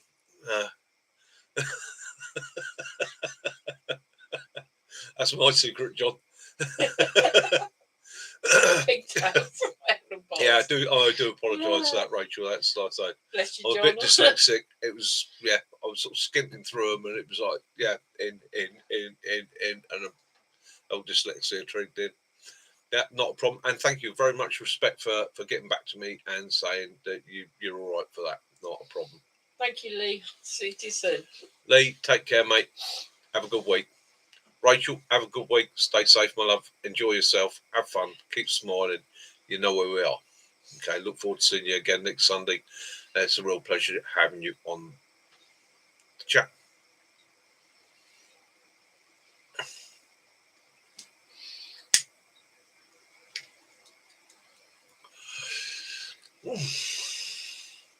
Night in.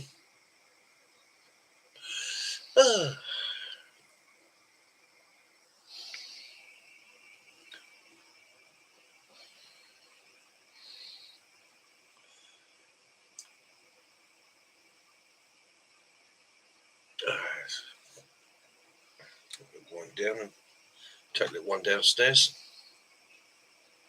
Bring her a wee. It's still alive.